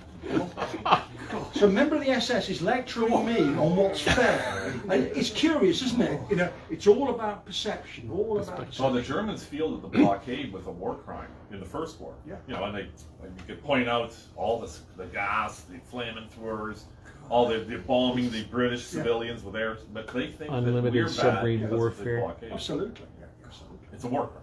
It is. Okay. Fine. Any other questions? I have a technical question. Yes. What does it cost to get LiDAR on the scene? I think it could be done. It hasn't been done so far. We have been on this project working with the University of Staffordshire. They've done a lot of scanning within the crater and they've done a lot of work. We did do, I think you already know, a limited amount of archaeology in the crater. LiDAR would be a game changer, not least being we've now got far fewer trees than we used to have. I've interviewed the guy who invented it. Yeah. He used to be at York University where I was. Okay. That package, LiDAR equipment, was on the Phoenix Mars lander. Yeah. And that's the technology discovered that it snows on Mars. Okay. Wow. Brilliant. I mean, you know, anything, you know, again. I just wondered how any expensive idea it is was. welcome. Honestly, any idea is welcome. Okay. Good. Andy, Yes. is there any, have you given any thought to that tunnel that goes up to the Hornford period, the one that you showed us? Oh yes. Okay. Right. Because nobody knows it's there except you. Well, yes, not quite. I wish. Yeah, there is a tunnel which is still there, 27 meters down. It runs. There's a dog leg because of where the first mine and then the second mine were. It's still down there, but getting in 27 meters down would be a nightmare. And you've got to say to what purpose. However, you already know because of Maple Leaf of the work of the Durand Group. Yeah, I'm talking to the Durand Group about other features. They're still around? I didn't even... Oh, they are, yeah. Colonel Robinson's not so young as he was, but he's still active. David's still working, and they've got a number of younger guys who are now working potentially on subsurface features in the area we're talking about. Well, engineers. Yeah, yeah. Well, some of them are royal engineers, others are not. Yes. You mentioned the Flags Gap, and I was going to bring it up. Also, at the end of the Second War, people may not be aware, but the Americans and the French allowed about 1 million German prisoners of war to die. Yeah. Right? It's a big, it's not a well-known thing. No. Also, the Russians let many Germans die. So when you're doing stuff for the First War, and Flags Gap, which was a massacre for the Germans, how do you, like, aren't they all over the place? I mean, all those bodies, the 1 million that died in the prison of war camps in France, Yeah, the but Flags they're Gap, not what here. happened to all those guys? No, they're not here. That said, they're not here. That said, that I did meet a family, well, younger family, Right. Husband and wife. Her grandfather was a British soldier who, at the end of the war, stayed behind in France, didn't go home. He had a daughter, lived in West Yorkshire, where I come from, but he stayed with 3 friends. So there's a photograph of the 3 friends. In 1940, with the Nazi invasion, they were all interned because they were seen as enemy aliens. Right. They went to camps, and then at the end of the war, they came back. The key thing is there's a book in French about them. There's about 500,000 Brits, Canadians, Australians who simply stayed behind that we don't know about. Right. Absolutely. It is utterly amazing how many they are. And the really strange thing was about the family, and I can't remember his name. Anyway, the husband said, "Thank you very much. We tried to find the daughter, to try and put her in touch with this long distance.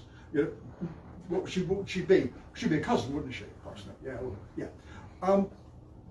He got in touch with me and went, "You don't believe it.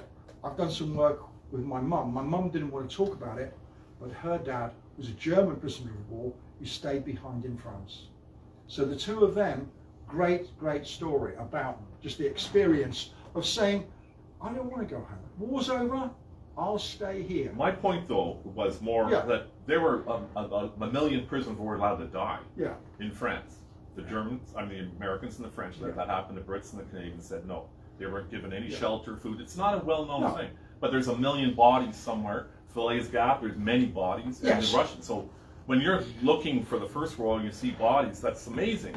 But there must be hundreds of thousands of German bodies all over the place. okay. So what's happening with Yeah. that, or do you run across those guys? No, there is a pattern to it, and the really strange thing is, any people here aware of the I think past chairman of WFA, Peter Simkin, was originally historian at the Imperial War Museum.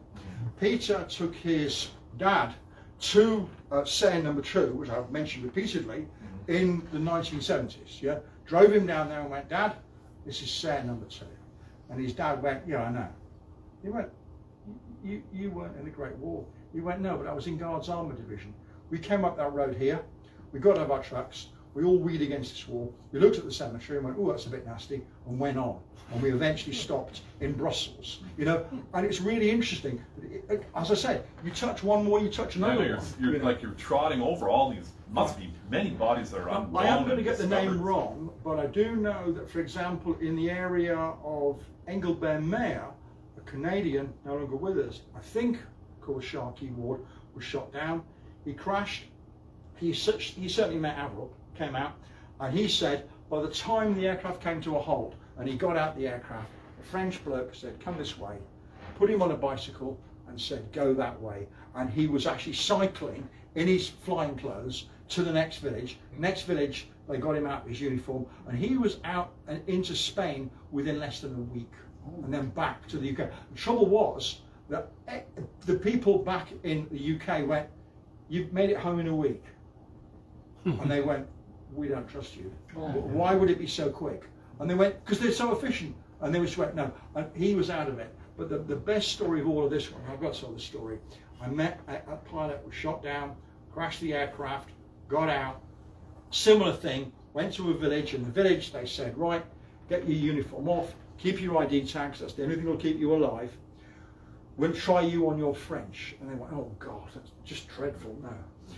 You're deaf mute, okay? You're a deaf mute. And he then got a bicycle, he's cycling along, he cycles around a corner, and there in the middle of the road, you can imagine it, motorbike and sidecar, German military policeman with his big gorget on, machine pistol, come this way, into a field, and he literally took his heel and he marked out in the turf a hole about 6 foot long, about 3 foot wide. Dig that, give him a shovel. Dug it, yeah. Dug it, dig it, all that. And then he said, cigarette? And the guy thought, well, I might as well say something, you know, if you're going to shoot me. And then it went, no. And there's a group of German infantry come down the road. They fall out, they come. What's going on? They piss in his hole, yeah. They do other things in the hole. The guy gives him the packet of cigarettes and says, fill that in, and off he went on his motorbike. Oh. And he almost gave himself away, and he was left filling a hole in, thinking, this is nuts. But he got out the country. It took him a bit So it was longer. all for a latrine? Yeah, well, the Germans are very, you know, hygienic. You know, we don't want just random weeing. You know, we've got to have it all organised.